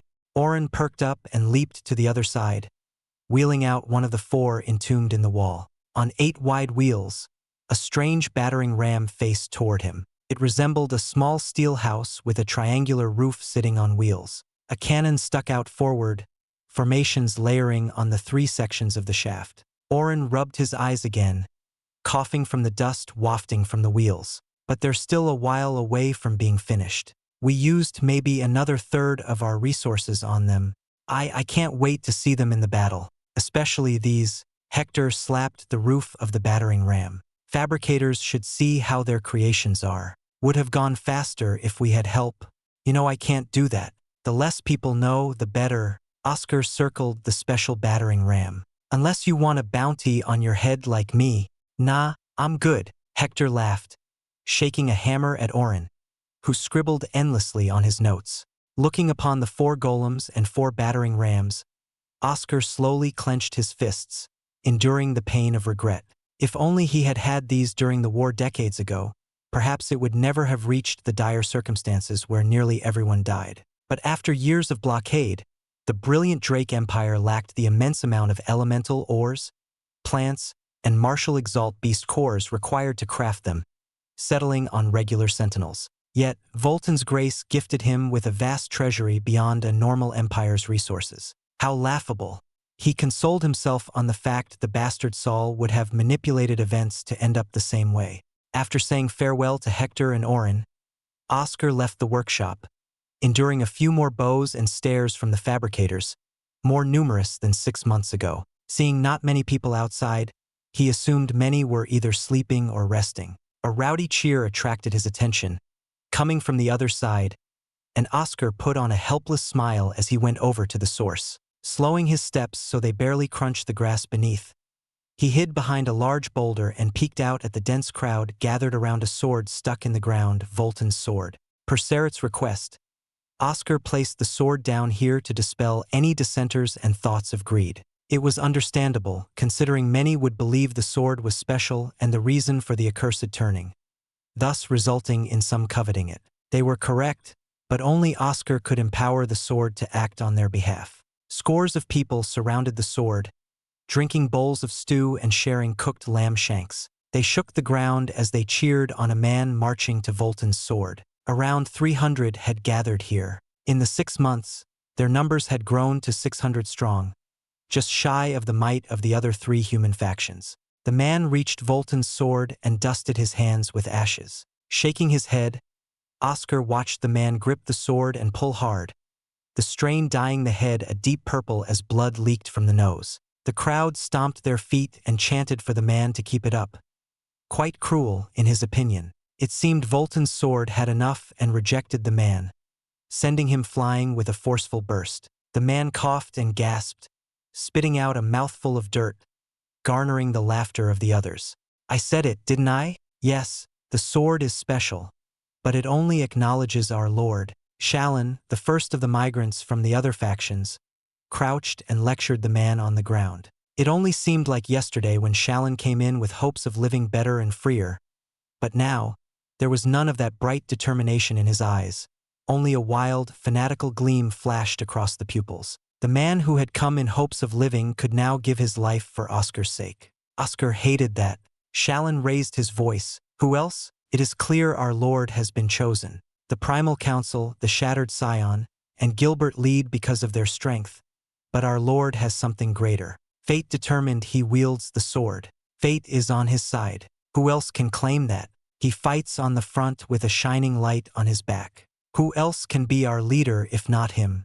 The crowd raised a resounding cheer. Some were lords of their own territories, others were renowned fighters who were bound to no faction. But now they all cheered for him. Oscar said nothing, put on his helmet, and strode into the crowd. A few noticed and gawked, pointing at him before prostrating themselves on the ground. Before long, the entire crowd knelt. Oscar didn't enjoy it and hastened his pace, reaching the sword. Upon its freedom from the ground, the sword hummed audibly so that all could hear, and they responded with a shout of affirmation. In their hands, they brandished the armaments crafted from Volton's elemental ores, another reason for their fierce loyalty and more fuel to the rumors of the claim he was beloved by fate. In Xianxia's own words, who else could collect such a vast treasury if not led by fate? Disperse, Oscar said, putting the sword on his back. Rest and prepare for the night. Yes, lord, they said as a collective and left, clearing out the grounds instantly. Oscar heard Seret's yawn from the side, noticing the sluggish smile on his brother-in-law's face and the unkempt clothes. It seemed Seret also enjoyed a good time after the night. Seret eyed the few stragglers on the edges and gestured for them to leave, having something to report. What is it? Oscar asked. Some spies report the 3 factions will be convening tomorrow morning, setting off right after the daybreak, Seret said, pouring a bowl of stew from an open pot. No doubt to discuss us. We offer food, shelter, free elemental armaments, elixirs, and some friendly accursed. I didn't expect to reach 600 people in 6 months, though. That's thanks to you. Where? Oscar glanced at him, then grew annoyed at the lack of an answer, speaking harshly. Where? Under the Dark Tower. It's an 8-hour trip for us and 6 for them since they have the surrounding fortresses. They'll believe none of us can show and interrupt. Seret smirked and pointed at him. You're going. Am I now? Oscar stole Seret's bowl and drank it in one gulp. At least meet them and make some demands. The point is to stall and keep them guessing before I can enact my plans. Understand? Seret grumbled and took a new bowl. Actually, I do have one thing I want from them. Oscar pondered and nodded. All right, but I'll go alone. No one else is to follow. Understand? He returned Seret's assertion and towered over his brother-in-law. Just don't get killed out there. Act 4. Fallen Heaven Chapter 700. Improved defenses and heading down. My lord, it is nearing nightfall, Marcus said, tying his hair back. Oscar leaned on the cold stone pillar, pressing his hot neck against the refreshingly cool surface as he looked down. An orderly assembly of 100 martial exalts varying from greater to lower marched, some climbing up to stand on the walls and watchtowers. With the improvements in the fortifications and Oren's formations, his entrance and Marcus's were merged, uniting their defenses. At least, when his attention had to be turned elsewhere, he had a reliable second-in-command. Grunting, he said, "So it is. Are you certain you don't need anyone else to accompany you?" "I am willing." Marcus stood a half-step behind his right. "It's not as if I'm going in person." Oscar walked faster, brushing past the prostrating warriors who mumbled his name in deep reverence. Even near the brink of nightfall, they displayed their fierce loyalty, ever the fanatical zealots. Standing at the very front, he pulled out Volton's sword, latching it on his back like a flag-bearer. All eyes went on him, and he didn't know who started it, but someone let out a shout, and like a ripple, it spread, and a cacophony of shouting shook the winds. Marcus had a proud smirk as he chuckled. Erden snorted and trotted to his side, expanding the antler wings. "Marcus, you are in charge for the last 2 hours. Understand?" Oscar gestured to the crowd. "Their lives are in your hands." "I obey, my lord." "Worry not for them, for I'll die before I let you down," Marcus said, his tone lacking the usual joke. He was dead serious. "No, you are not allowed to die, or anyone else." Oscar received a short bow from Marcus and nodded. In every conversation, he had to put down their desire to sacrifice themselves for his sake, and it didn't get easier every time. Oscar grew more uncomfortable the more they needed to be reminded of the value of their lives. He faced the army of 100 martial exalts, unfortunate souls to be born during this era and forced from all corners of Talos to be here. His shout rang clear across the ranks. "That goes for every one of you. You are commanded to live, fight, and survive." "Yes, yes, yes." They stomped and stomped, united in one cause. Staring out the wide entrance resting under a great archway of stone, Oscar strode closer and stood firmly in the center, the rest of the exalts filing in. For lines of 20 martial exalts positioned behind him, eyes narrow and fierce, not a hint of fear averting their gazes as their backs pointed true and straight up. 20 exalts leaned over the edge of the great wall. He never liked the silence before the deep plunge of darkness, but none wished to speak, their senses and instincts sharpening for the great battle. The 10 orbs dimmed as the deep blue of the day was overtaken by the void, allowing the stars to glimmer brightly yet unable to illuminate the now black plains. Great fires blazed on the top of the watchtowers, but the soothing crackling of the flames was lost to the screeching and howling of maddened monsters. The message was clear. "We are coming." An endless tide of accursed trampled over the plains and headed toward the outpost. Compared to the first night, their numbers and ferocity had increased tremendously, as if every night drew more and more horrors from their slumber. Countless ranged spells whistled across the night like a meteor shower, arching high and descending with overwhelming force. They landed with a loud boom and exploded in great bursts of power. The elements raged into a torrent of chaotic iron, crushing the first of the accursed to reach the halfway point. But there were too many, and some accursed charged, unharmed, enduring the violent elements that would tear apart anyone. As the ranged spells continued to rain down, Oscar lifted his hand and formed several scarlet platinum orbs, the fusion of fire and metal. The orbs spun until they shone a bright light and flew toward the accursed closing in. The magnetic distortion stunned the accursed, some straining to move forward, but the explosion engulfed them whole. "Now!" Marcus shouted. More cries of confirmation followed. The ground caved in by the walls, exposing a great chasm that circled the entire outpost save for the 6 roads. Like a waterfall, the accursed fell and dropped en masse as more fires were ignited and rushed up the chasm. Flanked by flames, Oscar stepped down the open path and gripped his shield, forged from metal elemental or an Erden's antler, yet still shining lustrous obsidian. It thronged with pulsating iron. In pseudo-guise, Oscar walked calmly toward the accursed, the light of Voltan's sword converting a few to be his warriors. An abomination, twice as tall as himself, crushed a converted accursed under its heel. Wings of clutching arms expanded and flapped, sharp gales cutting through the air. It roared and sprinted at an impossible speed for its overbearing size. It tore off its wings and wielded them as blades, swinging them on Oscar from above. Gritting his teeth, Oscar stomped his foot forward and raised his shield, meeting the foul blades head-on in a piercing clank of metals colliding. The abomination gurgled in shock, stared at its trembling blades, and stumbled back, losing to him in sheer strength. Not to be outdone, Erden, in gigantic form, trampled ahead and impaled the abomination in its antlers coated in sapphire armor. A char spread from the punctures, ashes flaking off the pale flesh as the amalgamated limbs trembled in clear pain. It couldn't resist since Erden lifted it and pushed onward, delving deeper and alone into the accursed hordes, accompanied by the converted. Cheers erupted from behind, and Oscar retreated to the 80 Exalts who brandished their armaments and received the deadly charge of the accursed. A rapid fire of ranged attacks from above eased the pressure, buying time for the melee fighters to cleave and clean up the accursed before them.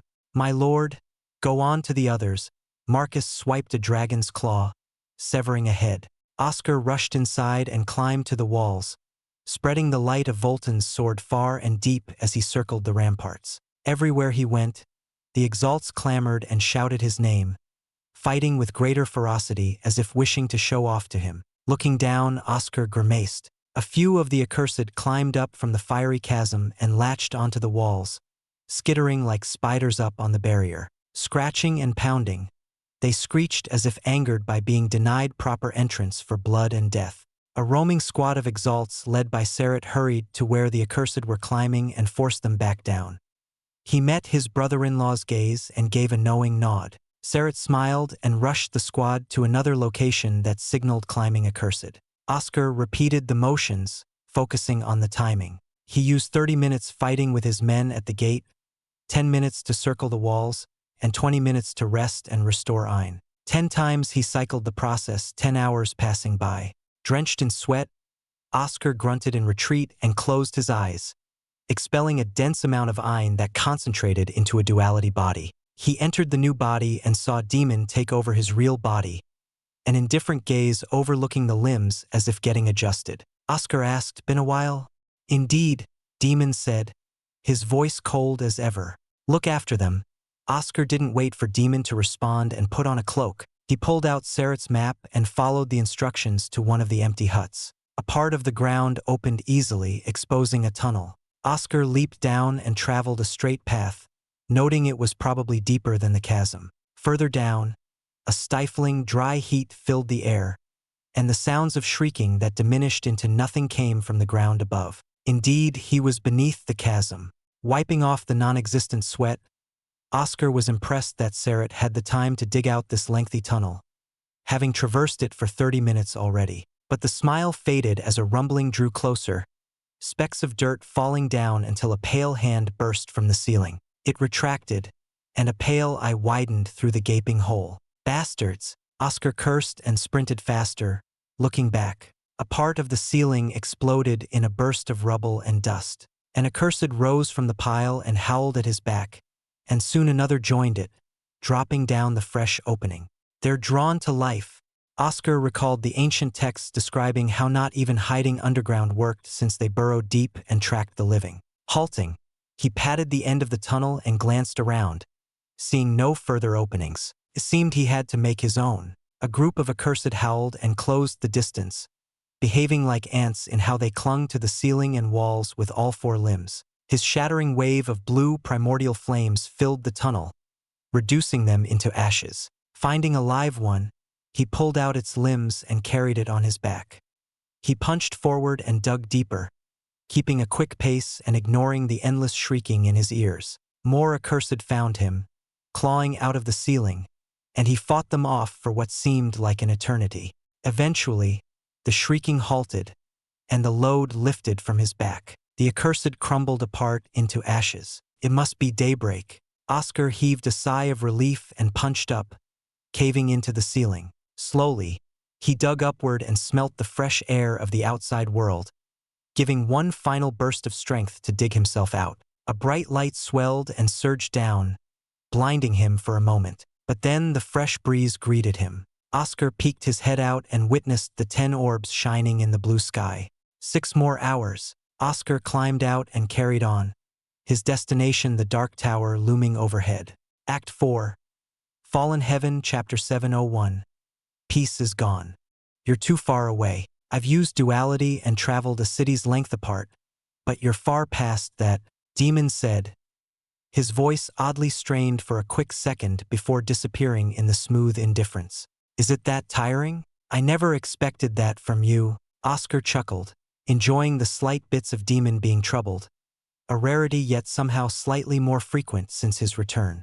The false sunlight of 10 orbs was oddly soothing as he basked in their warmth. But his smile soon faded the closer Oscar drew to the Dark Tower. Sooner or later, he'd have to face them, certainly mainly as enemies, but face them regardless. Exhaling sharply, he soldiered on across the plains, hearing nothing. Nights of accursed screaming and mornings of Avril's loving chatters, followed by the constant chanting of his name by the others, made him forget what silence used to be like. He didn't speak, wishing to experience these unique few hours of nothing happening to be seen or heard. Truly, these plains were beautiful, the endless green fields that stretched from side to side. If only the Dark Tower and ruins didn't exist to blemish this amazing countryside. Regrettable. Oscar sighed and imagined enjoying a quiet picnic with Avril underneath the tree by the side. However, the possibility of enjoying peace waned by the day. He could tell something was coming and he'd be involved. A few hours later, Oscar arrived at the meeting spot noted by Sarat's spies. A lone tower, a stick compared to the Dark Tower behind it, reached 20 feet high, the rest having been toppled over with chunks of old bricks sprawled over the grass. He heard some footsteps above and a few mumbles of whispers being exchanged as he stepped inside, clearly reacting to his presence. Past and up the old stairs, some missing, he entered an open room with barely any stones for a wall, the missing roof probably resting in the clutter of rubble down below. Ha! A familiar voice called to him. By a clean table that didn't fit the aesthetics of the tower, presumably carried over here, Gilbert Lockwood sat by one of the sides, staring at Oscar with a strange look. Oscar ignored Gilbert's scrutiny and focused on the one who called to him, her silver hair long and lustrous yet duller than the prime of her years and the emerald eyes wide but not as dazzling as before. It was Celestina. Age had an effect, but Oscar could tell she had suffered far worse to become this haggard, the stress blatant in her wrinkled brow. Perhaps the worst thing that had ever happened to her was the fact she was born a princess, burdened and forced to endure. She lowered her head, avoiding his lingering gaze as if ashamed. Next to her stood a tall, beautiful woman who studied him from head to toe, her deep, red lips curling into a smirk on her thin face. She brushed her blonde hair aside, revealing a devilish pair of scarlet eyes. Arlena Bluhan, the holy daughter of the Bloodlands, lived up to her reputation as a great beauty. However, despite being a direct descendant of a Primaire, she lacked the ancestral mark to be a real threat, at least according to Sarat's reports. Unafraid, he strode toward the table, not minding the mixed stares. Well, this is quite the gathering already. The holy daughter of the Bloodlands, the princess of the brilliant Drake Empire, and Gilbert Lockwood. Oscar sat directly across from Gilbert. I would apologize for being late, but it seems the other two haven't arrived yet. No, it works out in my favor. I've been wanting to speak with you for a long while now. Before the other two arrive, we have the time to ourselves. Gilbert straightened his posture as if trying to match Oscar's height. He spoke in a low tone, heavy and oppressive. Are you willing to go so far for a war that's not your own? You know what I am? Oscar reciprocated the harsh tone. I'm aware. You are the perfect Reese user, the bane of my people. Not only that, you're the heir of Isaac, the greatest mind in the history of Talos whose brilliant inventions may be an obstacle. But it is not the Volten blood flowing in your veins, and Isaac's ideals need not be realized. You can walk away, keep the secrets in your mind, and halt your body from charging into battle. This war isn't yours, and you know it. Gilbert crossed his legs in a pompous manner, arrogance laden in his voice. You are just an unfortunate man who happened to be at the wrong places at the right time. Free yourself and live in peace. Oscar felt a scorching heat bursting inside his chest. Ignayer's fury ignited from within. He could feel the Ancient of Fire's desire to kill and burn Gilbert into ashes. Not yet. His words calmed the Ancient of Fire, the heat lessening but still clinging as if ready to explode. Oscar was not very hopeful of how this conversation might conclude, but he had to try. And what of you? I heard of your birth, Caroline. You follow a path set for you by others. I am forced into roles I deny. We're pieces on a board. Some might say we're the king pieces, but we're pieces nonetheless, played by others above us. Don't you wish to be free? And what are you proposing? Gilbert leaned in and jabbed his finger on the table, cracks spreading from the point. Peace. The Primal Council and the Argent Lords of Shot-Irma can keep on their long conflict in the state of balanced peace they kept on Talos for many millennia, Oscar said. Peace? Really? Gilbert smirked, seemingly interested. If we have to fight, it'd end up in blood. Countless lives wasted in a war that could be avoided. Oscar couldn't rid himself of the scenes of the ancient war, Volton's long figure standing over an ocean of corpses. He ignored the signs and kept deceiving himself that he could live a peaceful life afterward, counting down the days until fallen heaven ended. But the truth was before him. Gilbert, the agent of the Caroline, had come here for a purpose, and every instinct screamed at him. It would signal the start of another war, a war that might surpass the ancient war. Oscar sighed. Why not leave the board? You and I can stop what is to come if we both back off. What is not better than to live a good life with your wives in peace? Let's not turn the world into hell. Gilbert went silent for a few seconds before a scoff escaped his throat. You speak as if both sides would pay a heavy price, and that I will lose more than I gain. How ludicrous! He rushed his words in anger. You can't fathom what is at stake for me. There is a place meant for me, a place I should have been in from the start. I've lived a false life, surrounded by liars and cheats. I will not be denied what should be mine. You're fighting a losing battle, and it will be my victory at the end of the year. Why should I back off if that is the case? I will live a good life with my wives in the place I belong, not in this wretched world. My wives and I will look down from above and watch you struggle against the inevitable. And what of Fred and Teresa? Were they liars and cheats? Oscar asked. Them. What of them? Gilbert said, shrugging his shoulders. They never would have been able to keep up.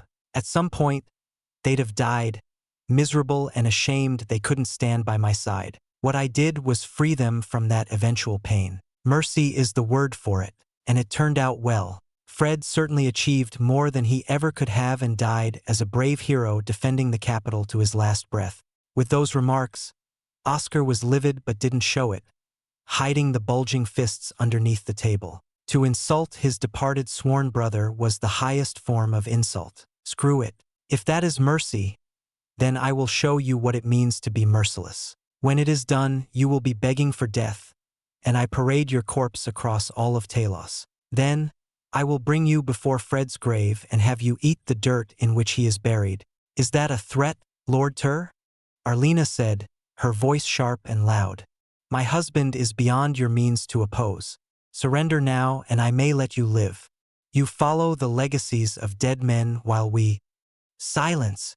Oscar shouted, forcing Arlen to stagger back, fear and horror paling the thin face. She gazed at him with wide eyes, frozen. He stood up and turned around. I have said what I came to say. I came for peace, and you bring insults and war. Do not regret the choices you have made today, bastard of the Caroline. Gilbert's blade flew across and impaled the floor, streaks of lightning crackling along the edge. The bastard's voice called out, Then come as you wish, false Volton. I'll await you in the dark tower. Oscar sidestepped the large sword stuck in the ground and descended to the plains. He had finished his business with Gilbert but had one more purpose in coming her, and she came near. Her black hair flowed past her waist. A pair of cold blue eyes that carried no light or emotion fixated on him, and the large scythe on her back seemed to split apart the light itself. Lelith Lilisa, the former master of his wife and current leader of the Primal Council's forces in Fallen Heaven, had arrived. Before she could speak, Oscar said, For my wife, I'll kill you too. Make no mistake, you're not leaving fallen heaven alive. Ah yes, that man who saved the slave in the forest was one of yours. How refreshing. Her monotone voice was chilling to the bone. That slave must have had quite a journey to accompany Isaac's heir. Interesting. At first, the sister seemed to be a good prospect, but with you, I wonder what sort of fears will manifest. The expressions of a husband and wife suffering together should be stimulating. Lilith leaned on her scythe. Strange. You're different from before. Her name is Avril, and she'll never be yours again. Oscar cut off the connection and dispersed his duality. Opening his eyes, he found himself sitting in his temporary home. He wandered outside, ignoring the fervent cries of worship from the onlookers, and ventured around the walls. Astrid, Oscar found her sitting alone on a boulder, her eyes closed in deep meditation. What is it? Astrid blinked. I know I said I wanted no more. No more of the fighting, the wars, everything. Oscar stepped closer. But that time is past. There will always be a battle to fight. I looked deep into the past. I see now that it is my future. If I can't avoid it, then I must fight so that we can rest in peace afterward. And revenge long overdue must be taken. If war was coming, then he needed to eliminate any elements, including the new dawn. Are you saying that we are back? Astrid smiled for the first time, a maddened smile of glee and malice. Are you still willing to work together? Oscar extended a hand. Astrid took it and knelt, holding it reverently by her head. I've waited for so long for you to come to your senses, my lord. Astrid the Seventh is here to serve and obey. She had been the voice of opposition alongside Hector, Helen, and others to the fanatical zeal of the others. But now she, too, had turned. Oscar nodded and lamented another good person willing to lower themselves as mere tools in his hands. Oscar said grimly, then, follow me, Act 4, Fallen Heaven, Chapter 702. The New Ruler. A flash of light passed through the shroud of night and shone on the accursed, and they halted as if stiffened by poison, even the ones burning in the flames stopping dead in their tracks. Oscar used the chance to carry away 2 injured Exalts, dashing toward the healers in the back. As he set down the injured, they clasped his wrists and murmured out his name in a trance, a state of semi-consciousness. Smiles plastered across their bloody and charred faces. The healers rushed with buckets of water and attended to the wounded. Having no more to do, Oscar pried their grips from his wrists and patted their heads. Another night had gone and went by, but this time, the grace of the day didn't improve his mood. Others scrambled, hollering orders to one another. The sounds of rapid hammers quickly replaced the crackling of the burning chasm. They worked fast on the repairs. Fresh stones and mortar filled the broken gaps in the walls, one section having been collapsed by a powerful accursed ramming into it from within. Oscar made his rounds, circling the walls to assess the damages. So far, no one had died yet, a miracle in this 11th land, and many credited it to him. Lord, the Exalts stopped and bowed in reverence at his coming, raising their elemental armaments to him. Oscar said nothing and acknowledged them with a firm nod. Sarah was right, and the only way for these people to survive out here was through the strong belief they had in him. He had become their icon, the light in the dark, as Ignier said. He accepted that role since Gilbert and the others refused to depart from theirs. If the Carolumen wanted to spill blood, then he'd have to rise against them. Well done, everyone. Rest now and prepare for the final night, Oscar said, patting one on the shoulder. A single unified shout answered, and they bowed once more before dispersing. It had been almost a year now since he first entered the 11th land, a week shy of the full year. He gazed at the 10 orbs shining radiantly in the blue sky, knowing they would turn dark for the next 7 days. The final night in the 11th land had no light, no stars, only the blank darkness that lasted for the full week. Preparation was key. Everything led to this last week before the Dark Tower beckoned. We did all we could, Oscar. It should be enough. Erden grunted and dug a hole with his hooves, seemingly bored. It's never enough. Not enough. The battles here paled in comparison to the ones in Volton's memories. He knew everything in Fallen Heaven was merely a prelude to the true war ahead. The horrors of the past would repeat in the future, so they couldn't falter here or be content with what they have now. Frustrated, Oscar kicked a stone and headed deeper into the base, pondering on how to win over the powerful forces opposing him. We apologize, boy. 1,000 apologies can't make up for what you have to do. May your flames soothe your allies and render your enemies to ash. Ignire spoke in a gentle tone like the faint crackling of a fireplace, unusual for the fiery ancient whose words typically burned with searing intent. There's still 12 hours until the final night. What will you do? Oscar didn't answer, his mind made up. From the start, he had been heading toward his hut after patrolling the walls. After a few minutes, the shabby shack appeared over the hill, but his gaze fixed on Avril standing near the entrance, her head snapping around with worry, clearly looking for someone, him. She looked exhausted, pale-faced, with sweat sticking her hair to her skin as if she had taken a bath. The moment her golden eyes met his, a bright, radiant smile lifted from her soft lips. Holding back no more, Oscar sprinted ahead, driven by instinct and desire, snatching her into his arms, an adorable yelp coming from her. Wait, what will become her? She worries and tries to run. Avril couldn't speak further as Oscar embraced her and deepened a long kiss.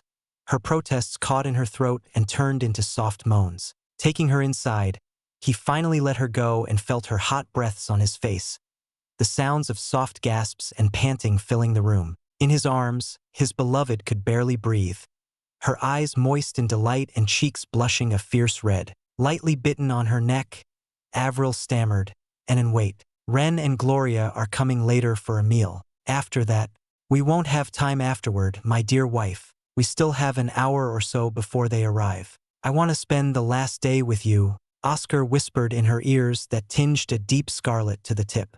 Hearing no retort, he laid her slightly flailing body down on the thin fur bed, wrapping her arms around her stomach, her back on his chest. Without warning, he bit on the back of her neck, the one weak point, and she immediately softened and let out a lustful cry, surrendering to his advances and even taking the initiative.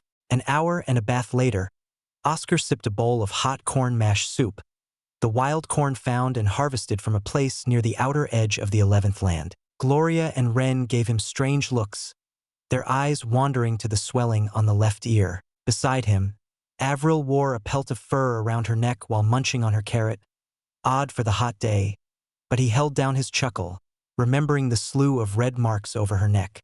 His son and daughter turned to the pelt, forcing Avril to tighten it with a grumble, and stared at one another with raised brows. So, are we getting a new younger sibling? Gloria said plainly, a playful smile crossing her face. This damn daughter used to be so adorable and clingy but had inherited Maya's teasings. Avril choked and coughed, helped by Oscar's pats. Not now. Once we're outside fallen heaven, I guess the time would be right, Oscar said, caressing Avril's head. There were many others in his army who had formed endearing relationships, even a few marriages here and there, probably due to the constant impending death looming every night. But no one desired to have children in this place. It meant one fewer Exalt to aid in the defenses and a weakness that required heavy attention. The only person mad enough would be Circe. I wonder where she is. The fact she still lived was a threat to Avril, and he couldn't allow that. Great, I'm so tired of Ren talking down to me.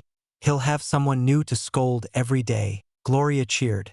Only you, Gloria. Only you. Ren finished his soup and chewed on a mutton jerky strip, small and thin. Oscar looked at his flimsy piece and savored it for as long as he could. Ren sighed and put his down. Food's going scarce. 800 people is too much to feed. Uncle Sarat shouldn't have let everyone in. Gloria.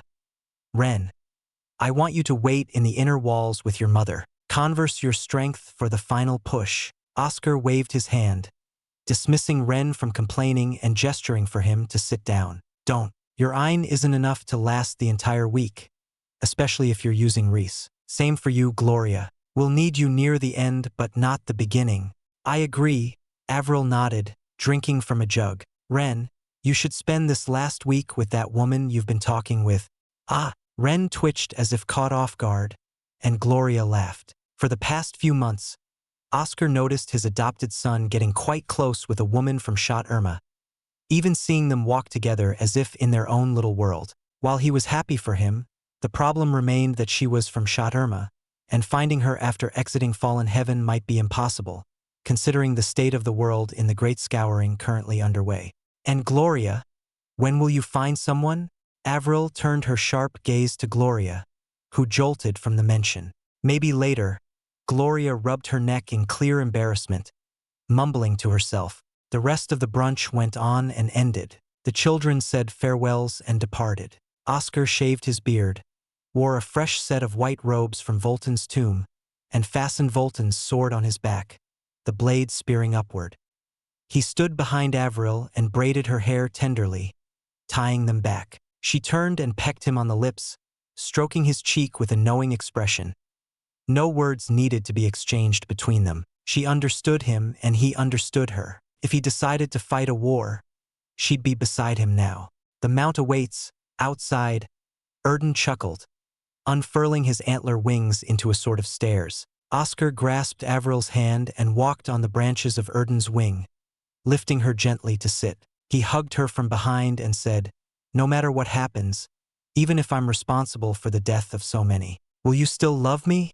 Never had a choice. She chuckles and pats his head. Avril smiled. "If you become too troublesome, I'll pull you and take you home." "All right." Oscar chuckled and jumped to the ground, leading the way onward. Erden trotted by his side. As he approached, the loud clamoring of 800 exalts fell silent. A great gathering had assembled around the main building, or what remained of it. The roof and walls were removed, and a platform was erected several feet above the ground, enough to overlook the entire span of the outpost. "My lord, Lord Tur, our savior." The crowd parted, creating a straight path forward to the platform. All knelt and prostrated themselves before him, their heads sinking lower than their knees. Avril seemed uncomfortable, so Oscar gripped her hand. The only sound audible was his own footsteps matching Erden's hooves, the others silently waiting for him to take his place. Oscar put on his helmet and stepped on the platform. Serret approached and unfurled a long banner, presenting it on his knees. "We argued for a long time about what symbol we fight under, but we found it." The banner showed a shape resembling a flattened helmet with 3 horns, the outline of his helmet. Its black color became more distinct on the white cloth. "Your master's symbol, your symbol is ours now, too. Take your place, Lord Tur." Oscar wielded Volton's sword and tied the banner to the blade, the long strip of cloth stretching fully to the breeze, showing the symbol. He stood before a stone throne, an improvement from the boulder he had sat upon for a near year. Turning, he faced the crowd, eyes wide with expectation and fervor. Avril lowered her head and shook it slightly, to which he smiled weakly. Like a flag post, Volton's sword jabbed into the platform, and he sat on his throne. Everyone cheered, raising their weapons. Their zealous cries filled the air. No longer were they the defiants, scourges of Shot-Irma, and outcasts of the Primal Council. They were his army. Act 4. Fallen Heaven, Chapter 703. Fight for Peace. Before Oscar could speak or quiet down the combined cheers of 800 martial exalts, a greater uproar rose from outside, forcing everyone into silence as the ground shuddered. Clouds of dust and gales of blades of grass rumbled in the far distance, accompanied by the scattering of countless heavy steps approaching, drawing closer to the outer walls. Faintly, a few dark silhouettes of great creatures flickered underneath the dust storms, some winged, some on 4 legs or more, and others writhing and dragging their bodies across the ground. Roars of immense Ein and power boomed like thunder, beastly cries proclaiming their arrival. "My lord, beasts are approaching," one of the scouts who had climbed the inner wall shouted, his hand clutching his bow tightly. "They number around 700. A clamor erupted between the exalts, and many turned toward the gates with a war cry, Ein ringing across the surfaces of their armaments. Without question or instructions, they already filed in rank and order, ready to protect and fight. "Silence!" Serret projected his voice with Ein. "Open the gates, let them through. They too have come to pay homage to our lord. His reach extends to even the beasts." He played the role of his herald well, having stoked the flames of loyalty for a whole year. Oscar sat on his throne and gestured for Serret to continue, acting as an aloof authority. Serret claimed it added an alluring aura, easy for eager newcomers to fall under.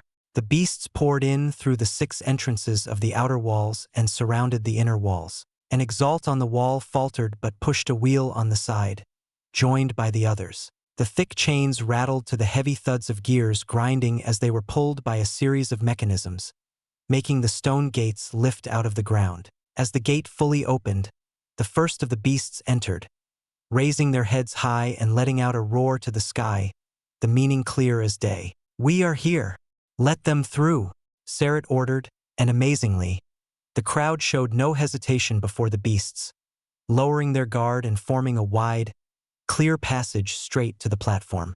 All manners of beasts, numerous in variety yet so limited in numbers, strode between the 2 groups of humans. Phoenixes, various crows, primates, boars, a few prialapos, lesser deers, snakes, and more made up the group. At the front, Oscar recognized the black crow with 4 wings and 5 talons, the mutated Yatskro, Reuven. Beside him was one of the phoenixes that perched near the base of the beak of Ra, watching over him and Avril in their seclusion. Also beside him were Roke and the snails and Nar and his pack. Reuven cawed, bringing the chaotic beasts to silence. Their eyes of many shapes and colors locked on him and then flickered to the sword in his hand, still bearing the new banner straight in the air. "See now, see all. He is touched by the ancients and given the blade of Talos. Who dares reject his authority?" Reuven cawed again. The answer was a resounding no. One by one, the beasts lowered their heads. The action spread like wildfire to the others, the human Exalts joining by bowing with their faces near the ground. A few murmured in faint whispers of worship. The lands of Zaret decided to join him for the final night, bringing his total forces to around 1,500, the most of all other factions. Oscar pounded Volton's sword like a gavel twice, and all lifted their gazes toward him. Fenu approached and knelt on both legs, the bones of his knees clacking on the platform as he spread his arms wide in deep reverence. The rejuvenated Ashwolf leader spoke in a raspy voice, choked by emotions as tears rode down his youthful cheeks. "My lord, we are gathered at last, man and beast. Please let us know, what is our path? Where will you lead us?" His question was projected to all, echoing to the farthest people. "I do not know." Oscar stood from his throne, clutching Volton's sword. "I hate war. I hate fighting. I hate the circumstances that have led us all to this moment. I despise that I lacked the control over my own life. I failed a long time ago and nearly lost everything. The blood of my brothers and sisters covers my hands. Their corpses remain in my nightmares. The path I walk is one of death." Oscar closed his eyes. He could see himself standing in Volton's place, overlooking a mountain of corpses. The 1,500 Exalts here could very well be another such sight, one more unfortunate outcome of a long war. Volton's weary smile surfaced in his memories. Exhaling to clear his lungs, Oscar addressed the crowd. "But I am a fighter. That is all I have been since the start. Never surrender, never give in. Force my legs to stand and face the enemy head-on. Perhaps I have been manipulated into fighting battles for others, thrown into the thick of war by my love, duty, and desperation. If you follow me, there will be death because we pursue life. Peace lies in the end. I will no longer run and pretend I can live in peace now, not when the world itself is breaking apart around me. I will fight until I can rest my sword, either in my home or my grave. Who among you will follow?" "Yes, Tur. The chants started, and the beasts roared, all stomping their feet. "Our battle will carry on far past fallen heaven. It will reach the farthest corners of Talos. An unimaginable war is coming, and it will consume us all. But I will not force you. No more will I repeat the mistakes of the past." Oscar held his chest, feeling Ignires's sadness, tinges of regret for Volten reaching out. Everyone deserves a choice. I have made mine. What of you? Right now, we are together in this place. But afterward, when we enter the Dark Tower and fight in Talos, will you fight for me or seek shelter elsewhere? I give you the freedom to choose, and no one can take that away from you. I, Fenu, swear on my blood that my clan and all descendants after shall fight alongside you. May their loyalty run in the blood, passed from generation to generation. Fenu cut his palm and raised his arm, showing his blood to Oscar and the others. Oscar frowned, gritting his teeth. The damned fanatic no longer understood the value of choice and even offered his bloodline's eternal loyalty. Erden grunted and shook his head slightly toward Fenu's maddened gesture. Sarat seemed to expect this and unfurled a larger banner bearing the same dark symbol of a helmet with 3 horns. Fenu strode forward, marked the white banner with a bloody palm, and signed the Ashwolf name underneath. He gave Sarat a narrow gaze, to which his brother-in-law simply shrugged. I, Shallan of the Kyres, swear the same. Shallan from Shadurma stepped forward, cut his palm, and raised it high before marking the banner with blood and name. The same followed for the Togros, various families of Haven Academy, and other groups from the corners of Shadurma and Valen. Sarat and Avila also participated, but more for show rather than true loyalty since their relationship was equal due to marital ties. Marcus and the others made their marks, but Adam, Hector, Helen, Ren, Gloria, and Avril stayed back. Bit by bit, the white banner was nearly dyed red, marked by a sprawl of palms and names written in blood, several hundred, in fact. Should we get Oren, my lord? Marcus asked. No. His work is crucial and requires a great deal of concentration. Oscar shook his head and blinked, unable to believe everyone had offered their entire bloodlines to him. In these circumstances, he could only return their zealousness and cut his own palm, the blood trickling down his wrist. In the dead center of the helmet symbol, Oscar planted his palm down, marking his blood in the formerly unblemished black. As he mulled over the implications of these hundreds of bloody oaths on the banner, Oscar turned and shouted, "You have chosen a harsh path. Fight and live so you can reach life and peace at the end." "It is done," Sarat shouted. "The final night is nigh. We are strong. Man and beast together." The humans and beasts clamored together.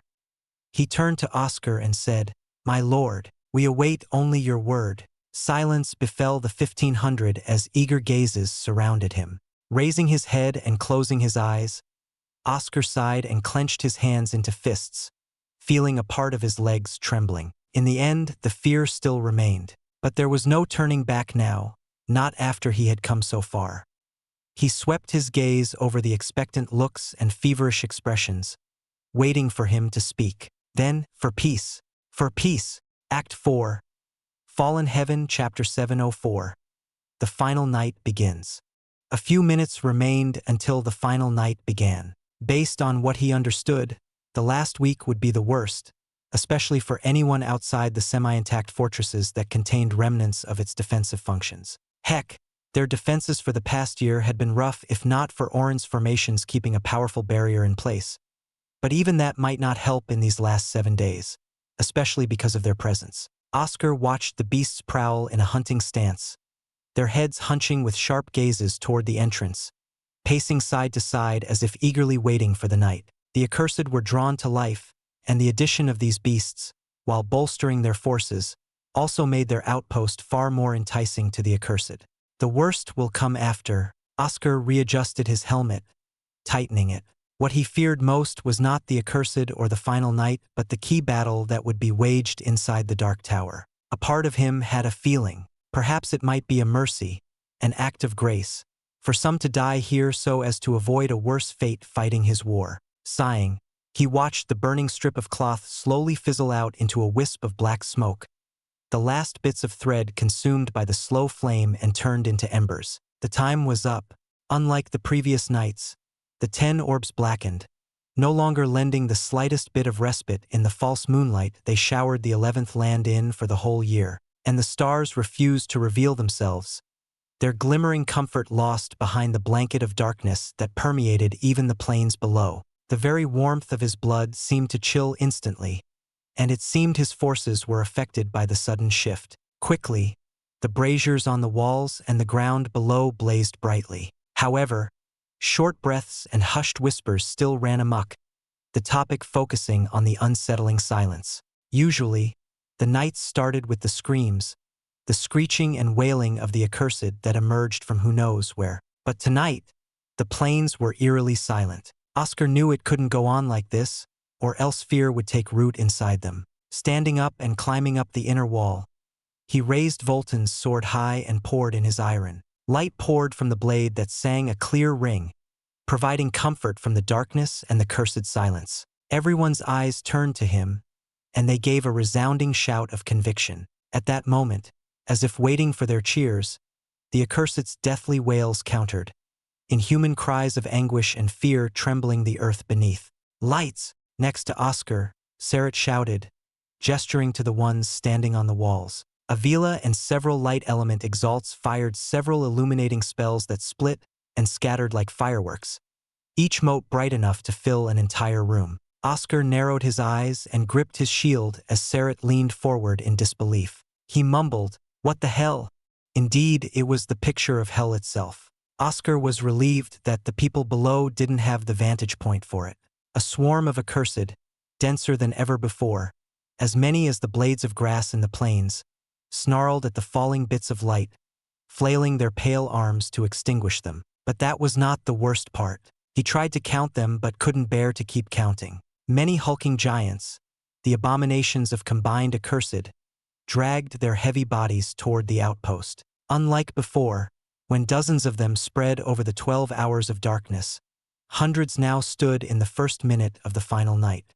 First round, Aila led their ranged efforts, screaming at the top of her lungs. On the top of each watchtower, a cannon was pushed into place, the barrel rotating into position and aiming high. Hector and Oren had finished the long work on the key weapons and spared a few days to complete these cannons. Aila knocked her bow back, melding her bow anima into it. A spear of light attached to the string in her fingertips. Fire! The cannons thundered in a deafening boom, smoke rising from the muzzle of their barrels. Flashes of light blinked one after the other, followed by devastating explosions that engulfed the front ranks of the accursed in flames. Aila let go of her radiant bowstring, releasing the spear of light. More ranged spells from the exalts and beasts manning the walls joined in, aiming for the accursed crawling up the craters left behind by the previous explosions. In order to avoid canceling out each other's spells, each section of the wall had a designated element for ranged attackers. Strangely, a colorful circle of elements, from fire to darkness, expanded outside as the ranged spells met their marks.